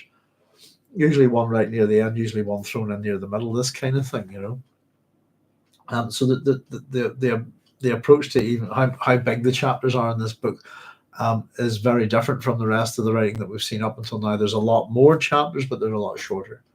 And I'm wondering, is that just for management, this kind of thing, China says, I like the idea of doubling up shorter chapters. Yeah, well, also just take a wee kind of break here between the two, just quickly, well, just mattering, and I'll get on with it. But there's not much to it. We'll get through it pretty quickly. It's only a couple of pages. And so I thought it felt useful to make certain any chapters that are a decent size on their own, we're definitely going to do a single episode on. But we're in no way diluting what we're doing, if you see what I mean. Pardon me. There we go. So our next chapter, chapter 4, there's the hiccups. I'll tell you what, actually, I will give it a wee break just for a second. I'll go top up my juice. Oh, excuse me. Nearly choking, but that would be useful before we get started. So we're about chapter 4's epigraph number 4, which is to do with melange. I'll just go top this up and we'll get started, folks. Be right back.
There we go.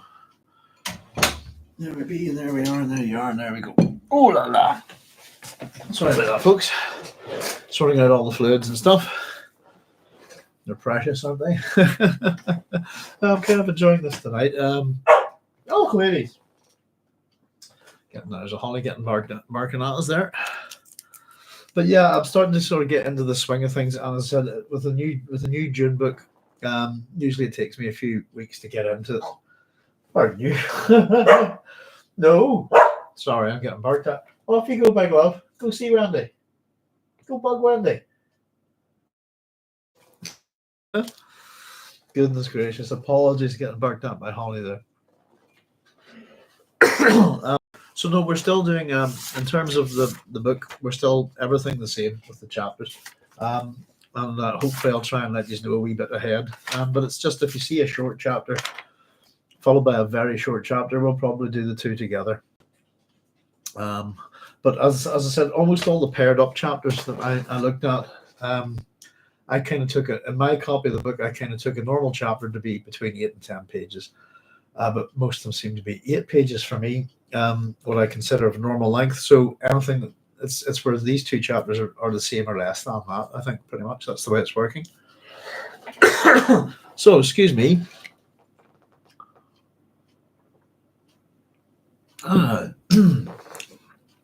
Right, we'll just get myself organized. Our first off of chapter 4 is our epigraph, and it's something to do with melange, which we haven't heard about much in a while. We're going to learn a little bit about melange in this chapter. And it's basically meant to be a dictionary from the Royal 5th edition.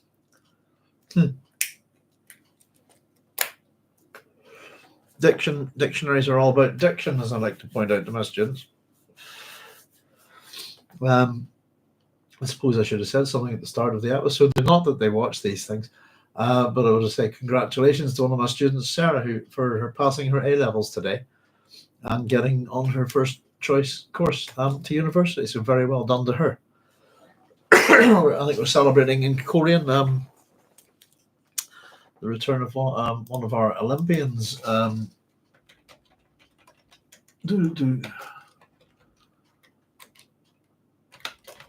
Let me see, just quick and clear. It was nice to see. Hannah Scott is her name.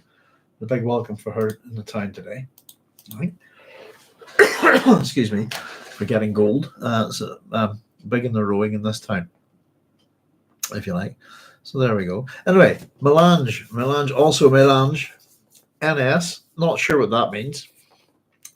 And it doesn't really read like a dictionary entry, to be honest with you. But here we go. Origin uncertain, thought to derive from the ancient term French, if that's how you want to pronounce it, which is French.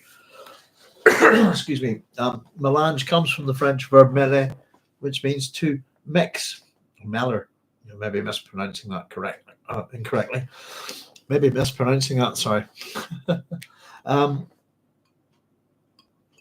So the meaning is, of course, a mixture of spices, a blend, if you like. And the secondary meaning here, B, is the spice of Arrakis, Dune, with geriatric properties first noted by Yanshuf Ashkoko, royal chemist in the reign of Shaddam the Wise.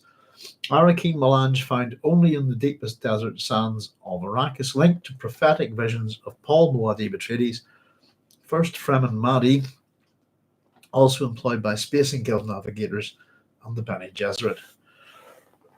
Excuse me, and it comes from the dictionary, Royal 5th edition. So, a bit of etymological work. It gets less as we go further on, I think. I suppose the more words we get established. So, we've got Yanshuf Ashkoko. Yanshuf is a name that appears in the Hebrew Bible, the Old Testament, and I'll give you, I suppose, the Old Testament books for it are. It appears in Isaiah 34:11, Deuteronomy 14:16, and Leviticus 11.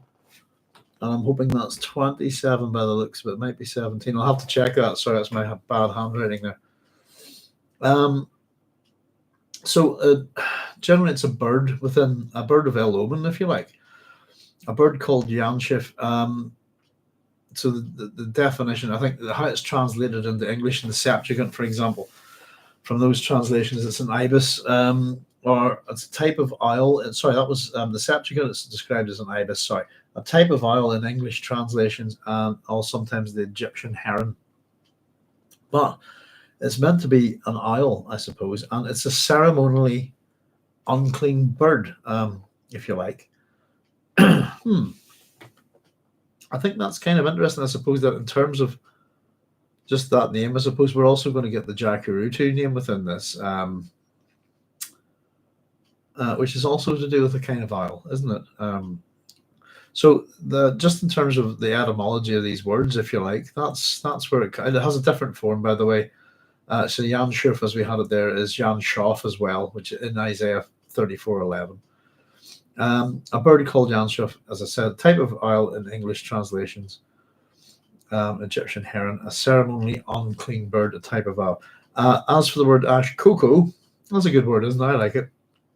Is another name for the hyrax, so it's an Abyssinian word. In Greek, that would be the hurax, which is a type of shrew mouse, if you like, also known as dassies. Dassies, it's Dassis. I kind of like that. And the fact that a type of shrewd mouse, if you're the shrew mouse, kind of had me making associations with it with Muad'Dib in a funny way. There's a man who's got a name and it's a little mouse. This is the name of the royal chemist, the reign of Shaddam the Wise, the person to first note the geriatric properties of the spice, and we don't really hear about it too much, I suppose. It's an aspect of the drug. It's supposed to keep you looking young at the very least. I suppose if we look at the lineages of the various families at the back of Dune, it doesn't seem to extend life that much beyond the normal capacity. But I think it's more an anti-aging drug, if you like. That's why the Reverend Shaddam IV doesn't look 70 odd years old. He only looks about 30. So there we go. The hyrax also appears in the Old Testament in Leviticus, the Ashkoko, in Leviticus 11:5, Deuteronomy 14:7, Psalm 104:18, and in Proverbs 30:26. So it's just the interesting use of those names there. Shakad comes from shakad with a Q, which I believe is a Hebrew verb to watch, to wake, and also rather interestingly, and maybe you can help me out with this one, is to be shaped like almonds.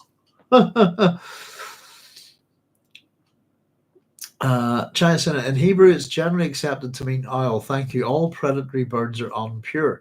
This appears with forbidden and permitted animals for food. That's right. It's to do with kind of lists of what you can eat, what you can't eat, I suppose. But yes, a ceremonially unclean bird. Yeah, owl. I thought it was kind of interesting the way it's the thinking on what the bird, what kind of bird it is over the years has changed, etc., and how it ends up different in different translations. But thank you. That's what I was going with, a type of owl. And I think that's kind of interesting. Just his two names, type of owl, a shrew mouse. It's a suggestion of wisdom in an animalistic way, if you like, in terms of fables, if you like. If that makes sense. So I just thought that was kind of interesting. There we go. A little bit of backdrop on melange. Arrakeen melange found only in the deepest desert sands of Arrakis, linked to prophetic visions of Paul Muad'Dib, Atreides' first Fremen Mahdi. If you use the word first, it suggests that there's another one, doesn't it, after? Also employed by Space and Guild navigators in the Bene Gesserit. So that's how we begin with this, I suppose.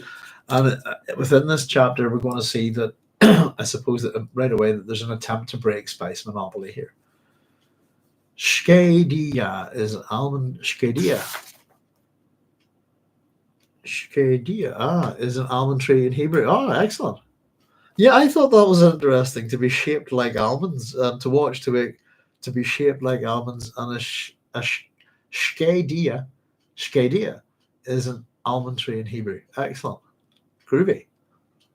Learned a new word. Thank you very much, Chai. That's cool. I think it's just suggestive. The names are suggestive, perhaps, of those animals. Perhaps those characteristics of those animals onto those characters. And again, they're just being sort of mentioned. This is from a dictionary, Royal 5th edition, Royal Dictionary. So we get the Laza cats. This is all about the Laza tigers, I suppose. Dawn at Salusa Secundus is our time and location, and this is an interesting, fast little chapter. Plays out quite well in terms of the increasing level of tension. This is another player coming into action, and we're going to get to see a bit of real villainy here. And some infanticide actually within this chapter. And I think our we're going to look at particularly look at a Sardaukar soldier here, and what makes him tick, if you like. So the two big cats came over the rock ridge in the dawn light, loping easily. They were not really into the passionate hunt as yet, merely looking over their territory. They were called Laza tigers, a special breed brought here to the planet Salusa Secundus almost 8,000 years past. Genetic manipulation of ancient Terran stock had erased some of the original tiger features and refined other elements. The fangs remained long. Their faces were wide, eyes alert and intelligent. Their paws were enlarged to give them support on uneven terrain, and their sheathed claws could extend some 10 centimeters, sharpened at the ends into razor tips by abrasive compression of the sheath. Their coats were a flat, uneven tan, which made them almost invisible against sand. I remember reading this for the first time, and I remember reading it. It was a long time ago, before I was invested in studying it in any particular way, I suppose.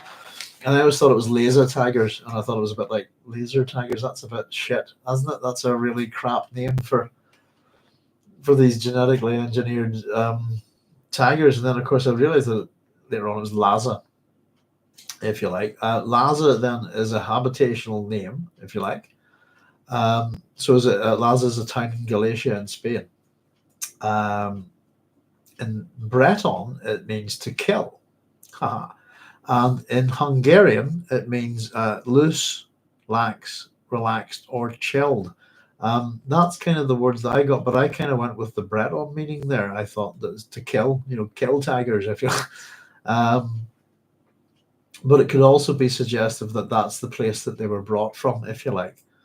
800 years in the past, and genetic manipulation of ancient Terran stock. So I was kind of wondering, how has the genetic manipulation been done? In other words, is it proper mucking around with genes at a scientific level, or is it selective breeding? I got the sense that it wasn't selective breeding, perhaps, and I was kind of wondering about the Great Convention within this chapter. I suppose the wonderment kind of stopped when I figured out, that probably not if it things that some of these things would not apply to animals, if you see what I mean. Pardon me.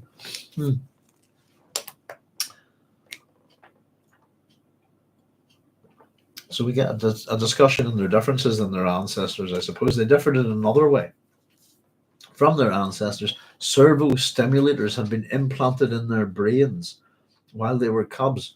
The stimulators made them pawns of whoever possessed the transmitter. Violation of the Great Convention. That was the bit that I was wondering about, and I went, no, they're animals. They probably just do what they like to. But excuse me. So the cats, let's see. It was cold as the cats paused to scan the terrain. Their breath made fog on the air. Around them lay a region of Salusa Secundus, which harboured a scant few sand trout, smuggled from Arrakis, and kept precariously alive in the dream that Melange monopoly might be broken. So that's quite important. Pardon me. Because we've always been told that it's pretty much impossible to get one of these, sand trout, if you like, off planet. And of course, we have a plot to get a sandworm off Arrakis in Dune Messiah. Excuse me. Oh, I need to let him sip or something. Let's see. So, and they have a few sand trout smuggled. So this isn't sandworms, the whole fully developed. This is the smaller stage of the sandworm, if you like. And you can imagine that they must be starting to insist any kind of water that would be here.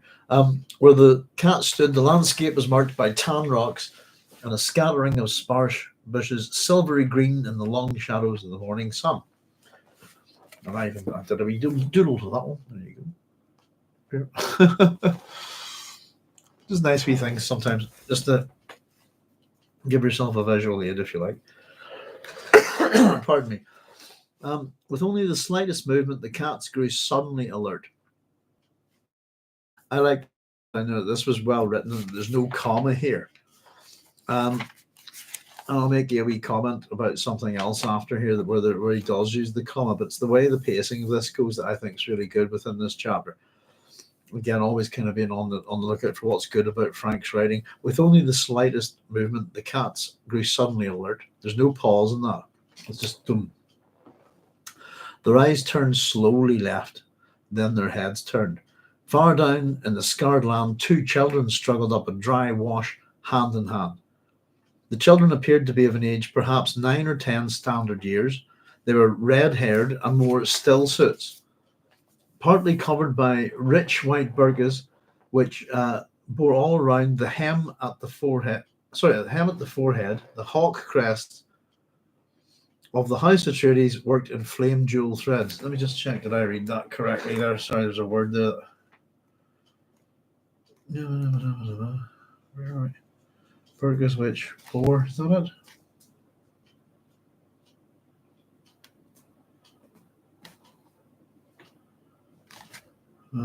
it? Sorry, bear with me a second.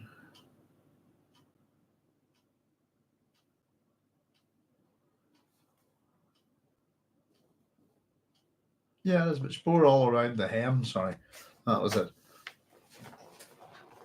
And at the forehead, the hawk crest of the House Atreides worked in flame jewel threads. As they walked, the children chattered happily, and their voices carried clearly to the hunting cats. The Laza tigers knew this game. They had played it before, but they remained quiescent, awaiting the triggering of the chase signal in their servo simulators. So the white, if you like, again within that, often symbolizes death within the Dune series. The burqas were mentioned in the terminology of the Imperium. They're an insulated mantle worn by Fremen in the open desert. So what we've got essentially here is a form of mimesis going on here. We have two kids who've been dressed, and possibly that their own actual appearance is very similar to Leto and Ghanima. They're red-haired. They're of the right age. They're 9 or 10 standard age, years of standard age. They're wearing still suits. They've got cloaks like the Atreides, wearing the crest, etc. So completely made up to look and imitate, like I suppose, the Atreides kids for the benefit of these cats, these tigers. So the children are unaware of their peril here at this point. They're dressed like Leto and Ghanima. This isn't the first time for the tigers, and that this is a training game, if you like, that's about chasing and killing. So now a man appeared on the ridgetop behind the cats. He stopped and surveyed the scene. Cats, children. We're going to hear that again, by the way, and it's like that's all of interest to him. Cats, children, nothing else. There's nothing else there. The man wore a Sardaukar working uniform in grey and black with insignia of Levenbrech, aide to a Bashar. A harness passed behind his neck and under his arms to carry the servo transmitter, and a thin package against his chest where the keys could be reached easily by either hand. Excuse me. Now, Levenbrech is an interesting word. Can't really get anything on it. It's no word in itself, I think. But if we split the word up into two words, then we get a few interesting options that could be fun to explore. Let me just catch up with your comments, Chai. There, Shkadia is an almond tree in Hebrew. The root shkada also means. I always wonder about shukada. Is that how we go about those? How you read roots, if you see what I mean. Also means direct to, concentrated watching, and being startled into energetic thought, like prophecy coming upon a person all of a sudden.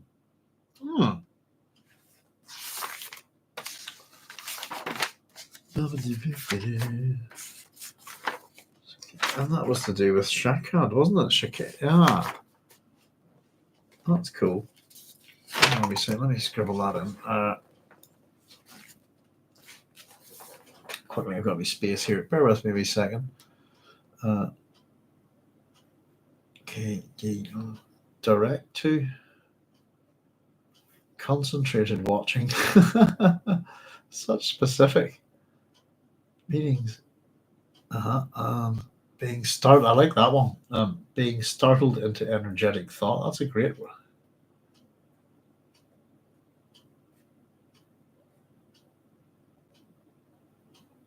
I like that a lot. It's interesting when you have terms and languages that you've got a word for something and it says it all, if you know what I mean. But then when you attempt to translate that word into other languages or English or whatever, then you've got to use X amount of words to kind of explain it, if you see what I mean. But I like that. I like prophecy coming upon a person all of a sudden. That's very good. The root shifra, that means blow, move in space or time, early dawn, and owl, or night bird. It depends on conjugations and vowelizations, so meanings can seem wide-ranging at times. Yeah, it's interesting. I love language. I wish I knew a lot more about it. I think it's sometimes, in many ways, it's the one thing that divides us the most, and it's the one thing that brings us together the most, if you like. But particularly within our own languages and stuff like that. I suppose you can look at a language as technology, and it's an art, if you like, in a sense. But the written word in particular is a craft, isn't it? It's technology. In some ways, I think it's quite interesting. Thank you very much, Jay. That's fascinating. Love stuff like that. I love this. I love the Shkadi is the almond tree, and that we had the what did I find that there's also shakad is to be shaped like almonds things. But no, that's some great meanings for words. but being startled into energetic thought, like prophecy coming. That's great. And the root Anish F means blow, move in space or time, early dawn, and owl or nightbird. It depends on conjugations and vowelizations, so meanings can seem wide ranging at times. Thank you very much, folks. That's great. Some great stuff. Oh la la. Let's see, where do we get to? Yeah, this guy's a bit of a scumbag, isn't he? I don't like this guy. He's a good villain. Oh, Levenbrech. So Levin. Okay, I've got a whole bunch of ones for this. It could be interesting. I think the guys at Jackarooty have had a go at translating this. But Levin, depending on what language you go to, so really within the old English languages, the old Germanic languages, if you like. So in English, it's another word for 11 or lightning. In archaic Danish, it can mean bread or currency. Sorry, in Danish, as an archaic term for bread or currency. I apologize. Middle Dutch is the verb to live, which is an obsolete term. To live, let me see, to live one's life, to dwell as well. And then Middle Low German, it means to live. So Levin, someone who, again, we can take it someone who lives, someone who abides, someone who dwells. It could be something to do with the number 11 or to do with bread and money. Brek itself then is Middle English, is a good one, you like this, for breeches. But it's the Old English word brek is actually another term for underpants as well as breeches. It's the Old Cornish. In Old Cornish, it's the word for arm. And in German, it means to break. But it could also, I also just trying to think about it, it could also be a corruption of another word as well. And it could, I thought if we added a T on that, it could be brek, which is bright in German. So if you want to take a combination of those different words, you could have the title means 11 underpants. It could mean lightning arm. It could mean bread breeches. If you see what I mean, it could be currency pants. It has quite a few kind of joking kind of meanings that you could get from it there, I think. It's possibly this, what I would get for it is if it means to dwell with Levin. I don't know. To live in your trousers, I don't know. To live your, I don't know. It's an interesting one. I'm not too sure. It's supposed to be a military rank here. And I think it's a kind of funny one, but that's where maybe lightning pants kind of thing. The association with lightning. The guy, I suppose, when we get the description of him, he's going to sound a bit like a Nazi, I think, as well. And we often get that. I often get that with the Sardaukar, I think. Let's see, the cats. So that's the word Levenbrech. This guy's rank. The man wore a Sardaukar working uniform in grey and black with insignia of Levenbrech, aid to a Bashar. And he's wearing this harness, etc. So the cats, he's controlling basically the cats. The cats did not turn at his approach. They knew this man by sound and smell. He scrambled down to stop 2 paces from the cats, mopped his forehead. The air was cold, but this was hot work. Again, his pale eyes surveyed the scene. Cats, children. It's the second time we have that. He surveyed the scene before, stopped and surveyed the scene. Cats, children. This time, again, his pale eyes surveyed the scene. Cats, children. Guy's got focus, if you like. That's it. He sees nothing else. Despite the descriptions that we have within the chapter. The landscape is marked by tan rocks and a scattering of sparse bushes, silvery green in the long shadows of the morning sun. There's plenty to see here, if you like, but he just sees cats and these children, and that's it.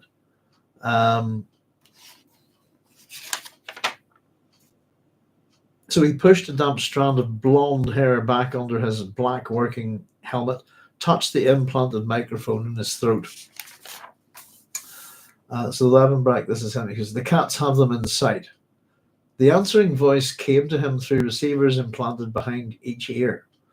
I just thought that was quite interesting. If we look at just the dates, I suppose, of things like cochlear implants and stuff like that, they were invented in 1961 by William House. So I thought the other note that I've made here is that both animals and the human here have implants.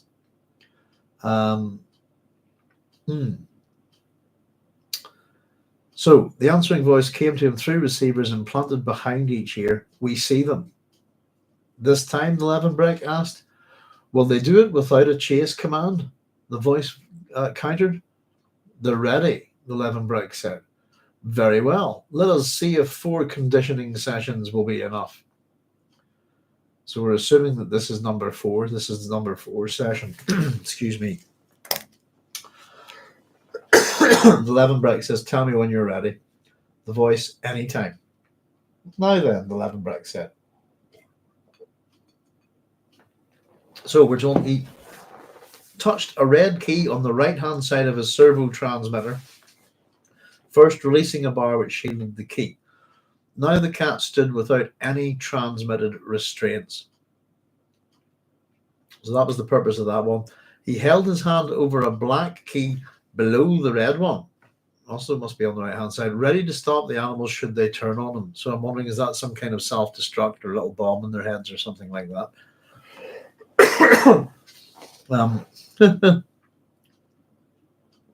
But they took no notice of him, we're told, crouched and began working their way down the ridge toward the children. Their great paws slid out in smooth, gliding motions. The Levenbrech squatted to observe, knowing that somewhere around him a hidden trans eye carried the entire scene to a secret monitor within the keep where his prince lived. So the hidden trans eye.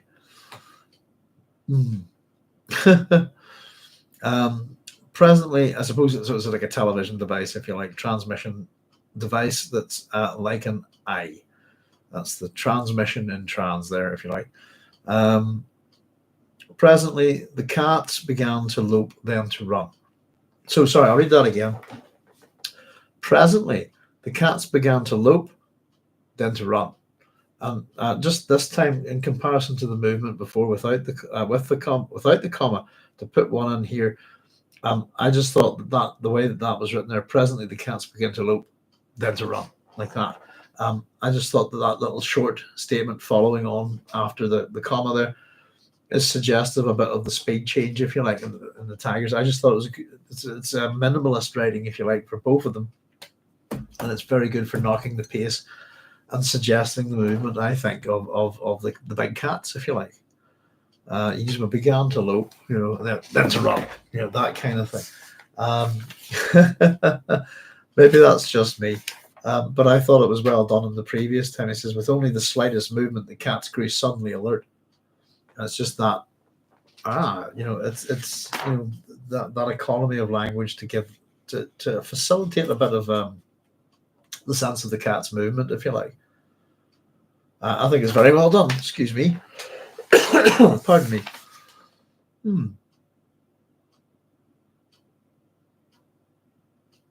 Oh, I suppose, by the way, very quickly, I missed a wee bit here to read to you.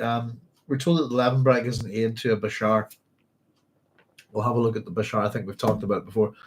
But it says, I've written down here, see terminology. A Bashar is supposed to be a rank just higher than that of a colonel. So traditionally, I suppose a colonel's in charge of a rank that's just higher. In the United Kingdom Armed Forces, a rank, I suppose, that would be just above colonel, it would be a brigadier. The same rank, I think, the American Armed Services is a brigadier general. So that's for a Bashar. What kind of rank? This is his aide, though. So it could be suggestive of being any kind of rank, really. Possibly, it feels like maybe like a lieutenant or something like that, or a non-commissioned officer, maybe. I'm saying that our Levenbrech here has ambitions, doesn't he?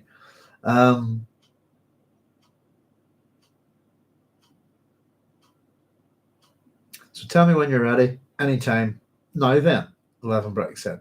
He touched we've gone on there. He touched the red key, and it looks like the black key is ready to save his butt if anything goes wrong. Presently, the cats began to lope, then to run. That's where we were at. Sorry. So the children, intent on climbing through the rocky terrain, still had not seen their peril. I suppose at this point we're like, oh no, And if we don't really know it's kind of hard to understand that it could not be Leto and Ghanima on Salusa Secundus at this point. So it makes us wonder what the heck's going on. But these kids are in peril here. Tensions building. One of them laughed. And they seem to be enjoying themselves. They're oblivious, aren't they? A high and piping sound in the clear air. The other child stumbled and, recovering balance, turned and saw the cats. The child pointed. Look! So here we have the death of the children. Both children, again, the pacing of this.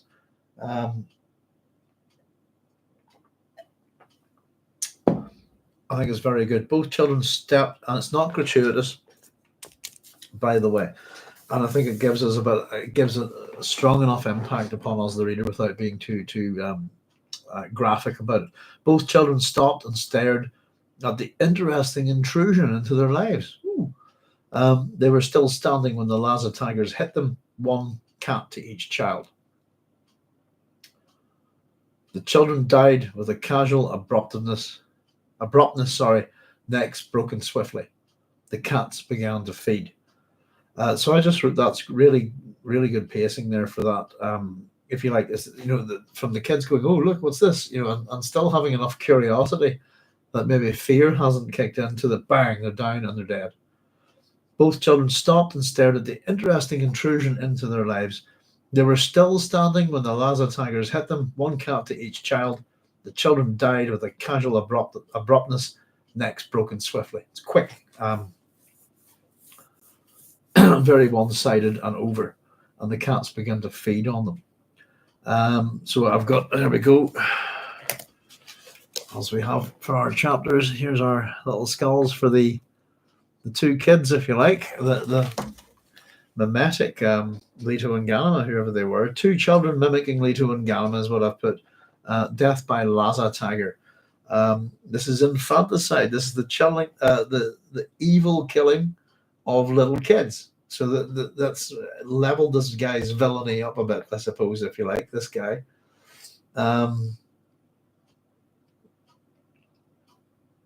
So the deed's done, the cats begin to feed. This is the Levenbrech says, shall I recall them?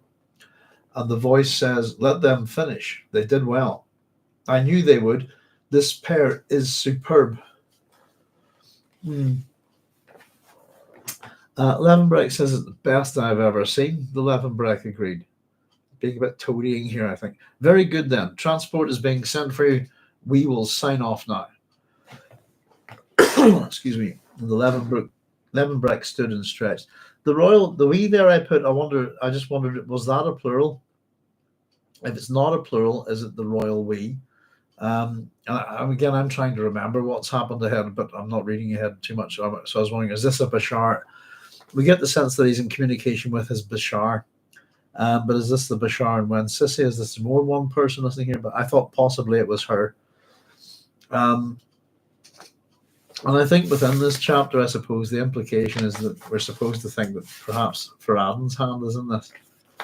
And again, my memory's not that good enough to remember how much of it he's involved in, etc., etc. But I suppose that we'll get there. So shall I bring them back? No, let them feast upon these kids, again, building their evil, if you like. The Levenbrech stood straight. Now, I think this is a lovely bit of misdirection, if you like, that really enforces what a scumbag this guy is. He refrained from looking directly off to the high ground on his left. And you think, I wonder, is that, for a moment, you think that's where the kids are and they're being eaten, and he doesn't want to look at it because that's not the case, but I think that's the misdirection. He refrained from looking directly off to the high ground on his left, where a telltale glitter had revealed the location of the trans eye, which had relayed his fine performance to his Bashar far away in the green lands of the capital. So there's greenery on Salusa Secundus. You kind of think, if you had any, he's just killed these kids. If he had any distaste about what he was doing, you think he wouldn't have been able to. But no, this is a performance for him, and as we'll see, it's a potential for reward, etc. Though he's just killed a couple of kids, but I thought that was a nice little touch. He refrained from, when I read it there, I thought, oh, he doesn't want to look up there because that's where the kids are being eaten. No, he's trying not to look directly into the camera, like that. That's the thing. And I think that makes this Levenbrech a little bit more horrible. If I remember correctly, he gets his own, I think, and later on. Cynthia saying Levenbrech's handlers make the same assumption about the twins that Alia did in the earlier chapter, namely that Leto and Ghanima do not have enough life experience to respond on their own. A mistake, yes. The training that the Tigers are getting is not the same. It's not going to be the same. Leto and Ghanima are not going to be normal kids. What we seem to have here is two innocent, normal kids just out, enjoying the day. Don't just look at the pretty like that. It's kind of the fact that they're oh look, and the fact that they view the tigers as an interesting intrusion. One of the funniest things I've ever seen in my life to this day is there's a Judge Dredd story, one of the great Judge Dredd epics called the Apocalypse War. And it's all to do with just one particular double spread, if you like, center picture. The idea is that I suppose it's a nuclear war between Judge Dredd's Mega City 1 and the Russians' Soviet East Meg 1. And it's a kind of, mutually assured destruction thing. The Soviets strike first, the Americans launch back and think that, well, that's it, but the Russians have a shield which, whenever the Mega City Judges nuclear missiles hit it, it's a dimension shield. They all vanish into another dimension, and so East Meg 1 comes out of the initial exchange reasonably well off. The next page is it cuts to a panel, and it's the usual, kids holding flowers and jumping around happily, and flopsy bunnies and people just living their idyllic life, if you like. And on an alternative reality of Earth, and you see this light up in the sky, and all these nuclear missiles appear, and the little kids go, "Oh, look at the pretty!" And then it's cut off, and then the double spread is the entire planet being blown to bits and utterly destroyed. And it's just the funniest little brutal little comment of the look at the pretty flat, this kind of thing. You have to see the drawing, to be honest with you. It's one of those. It's a bit like that gaze into the fist of dread moment that Judge Dredd has, which you'll see in a lot of T-shirts when he gazes into the face of fear, if you like. It's the setup as well as the way it's drawn, but it's just so funny. It kind of reminded me a bit of that, It's that kind of evil, if you like, that you get from Thomas the Torquemada, if anybody doesn't know, from Nemesis the Warlock. One of the greatest comic book villains ever. I love a good villain. Your hero is only as good as your villain, I think, in literature in particular. You really, the best heroes have the best villains, I think. But the villains tend to be a little bit more interesting.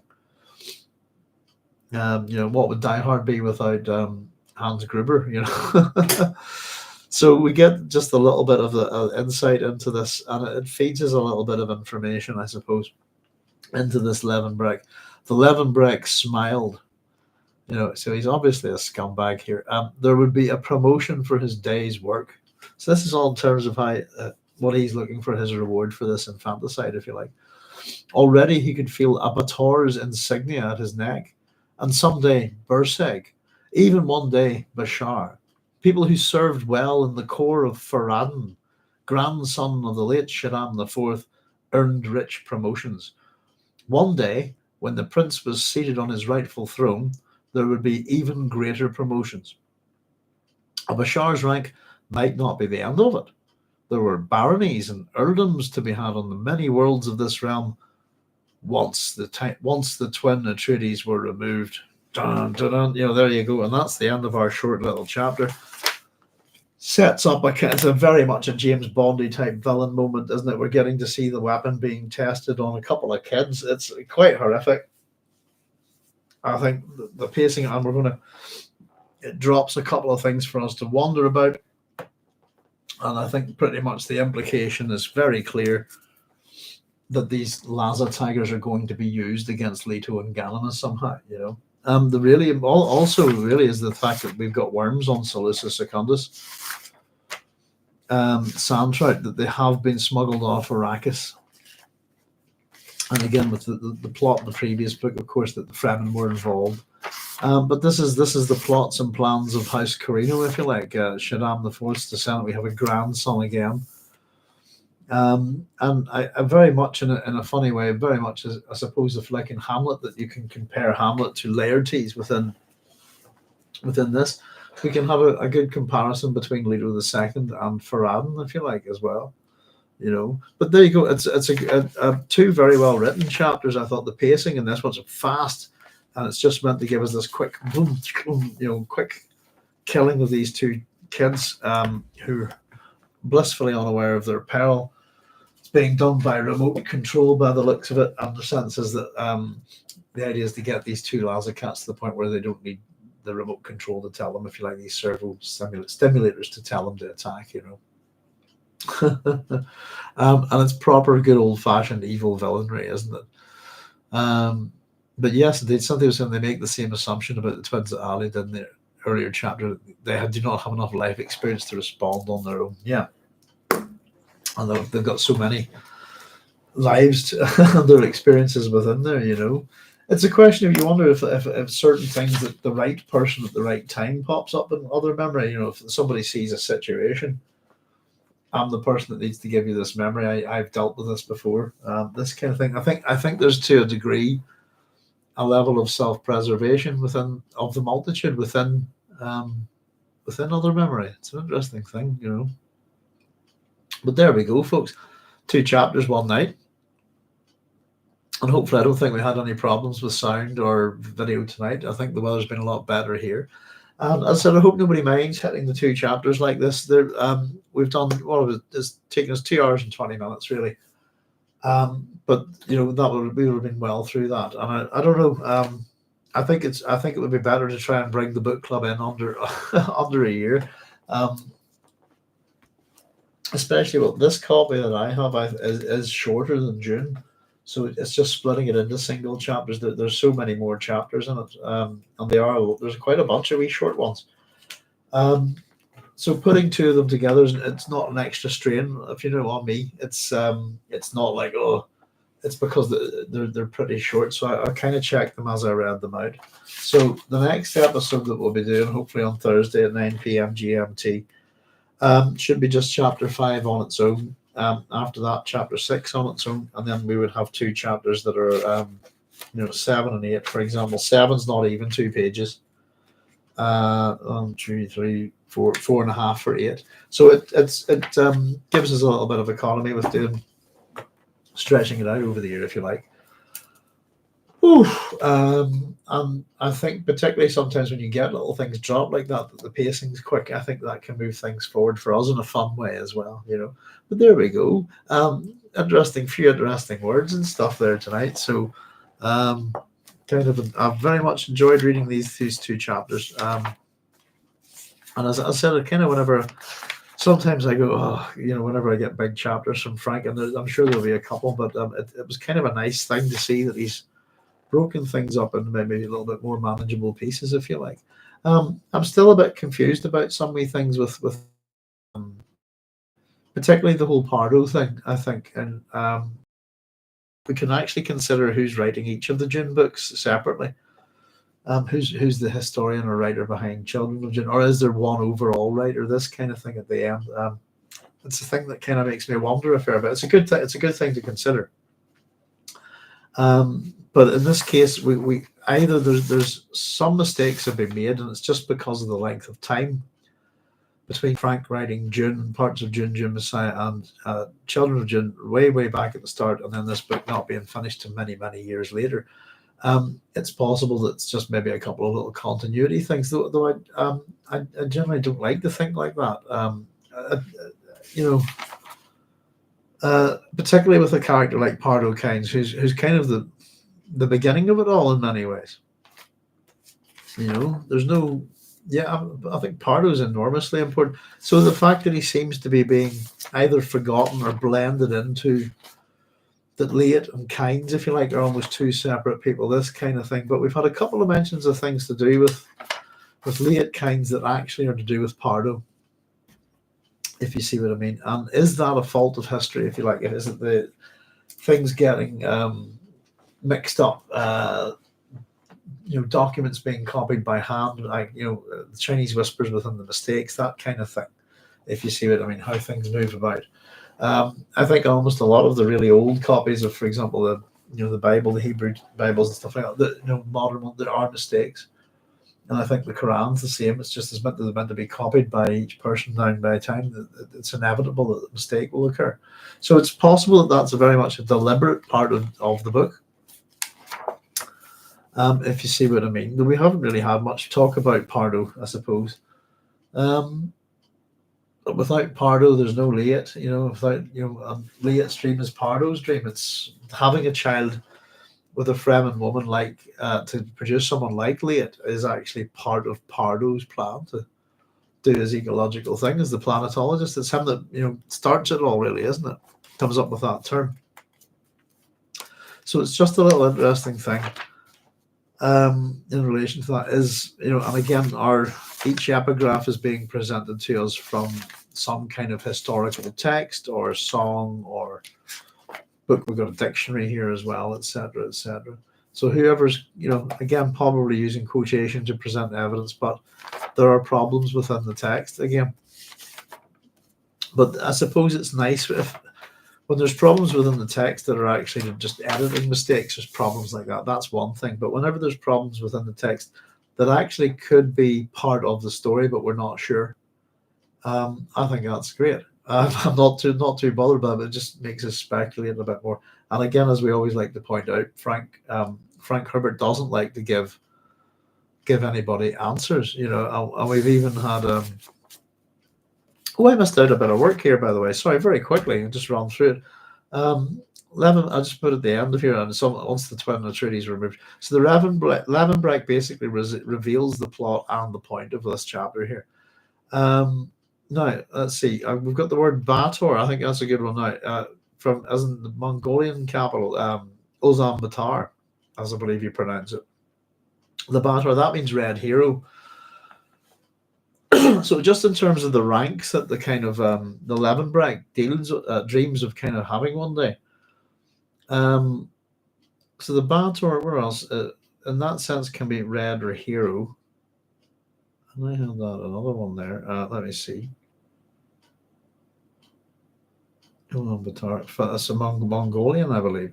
Titles refer to. I was wondering if the titles of the different ranks of Sardaukar referred to their actions. So Burseg, we can split that up with the word bur and seg, if you like. So a bur is a peasant farmer, but it can also mean a fellow citizen, if you like. Another version of the German name Bauer. A seg, then, in Middle English, is a hero or a man or a warrior. That'd be Saga is the Middle English, Sewge, and then that became Seg, which is like an SC accent G. Now, Bur, by the way, is also a prefix and a suffix, and is suggestive of a place name with a fortress in it, if you like. So there's a number of possible associations with Burseg there, if you like, what it could mean. But so Bator, for example, from Levenbrech, the rank of Bator could mean just simply hero. The rank of Burseg, then, if we break that up, could mean citizen hero. And I suppose the Bashir and Bashir, if you like, within that the Arabic name, etc., mean a bringer of good news. So a bit possibly someone who's brought good news of victory, that kind of thing. So I just made a wee note there that I think possibly some of the Bator, I got more than one. There it is. Bator is also Hungarian for bold or brave or hero. So we've got different languages there. Bator being hero. Burseg, you could translate that as citizen hero or citizen warrior. Bashar means bringer of good news. But as I said, it could be suggestive of the titles possibly being given in a response to an action, that kind of thing, There we go. So sorry, I missed that wee bit there. That was just some stuff I'd scribbled down on the old Levenbrech. What a scumbag he is, isn't he? You know, and just a minor character, but looking to rise up to the, his actions here, looking to take him up to the heights of the households themselves, to a barony and an earldom. He's dreaming big, for his pretty horrible work, isn't he? And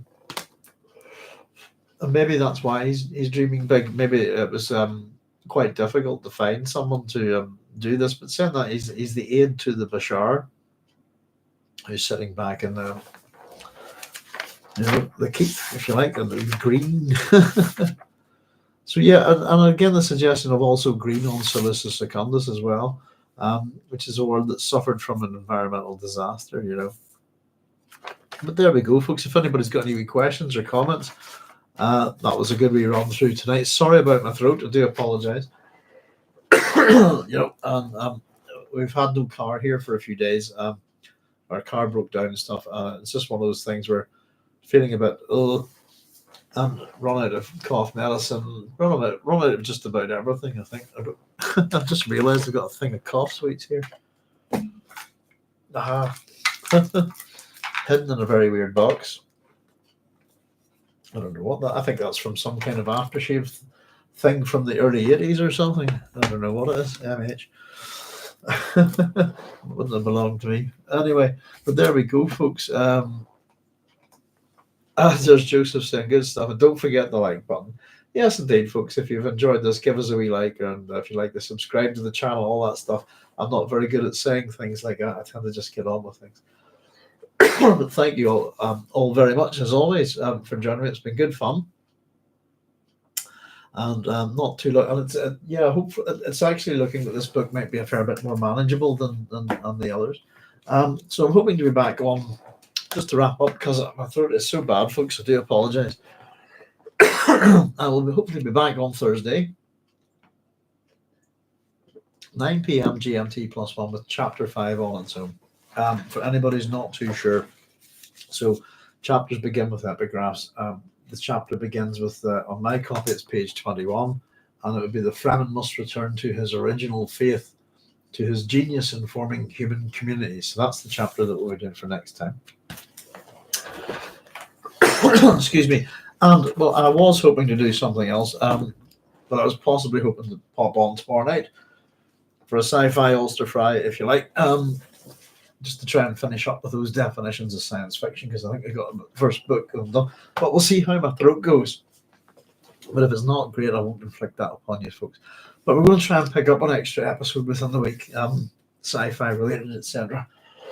This is terrible, isn't it? Right, folks, I'm going to spare it. Try to say thanks, talk. Good night, all. Good night, everybody. Thank you very much. Apologies about the throat. Hopefully we'll be better next time, and we'll see you all real soon. Look after yourselves. Take care. Thanks as always, Doc. Thank you, Cynthia. Take care, folks. Goodness, I'm going. Bye-bye. Shit.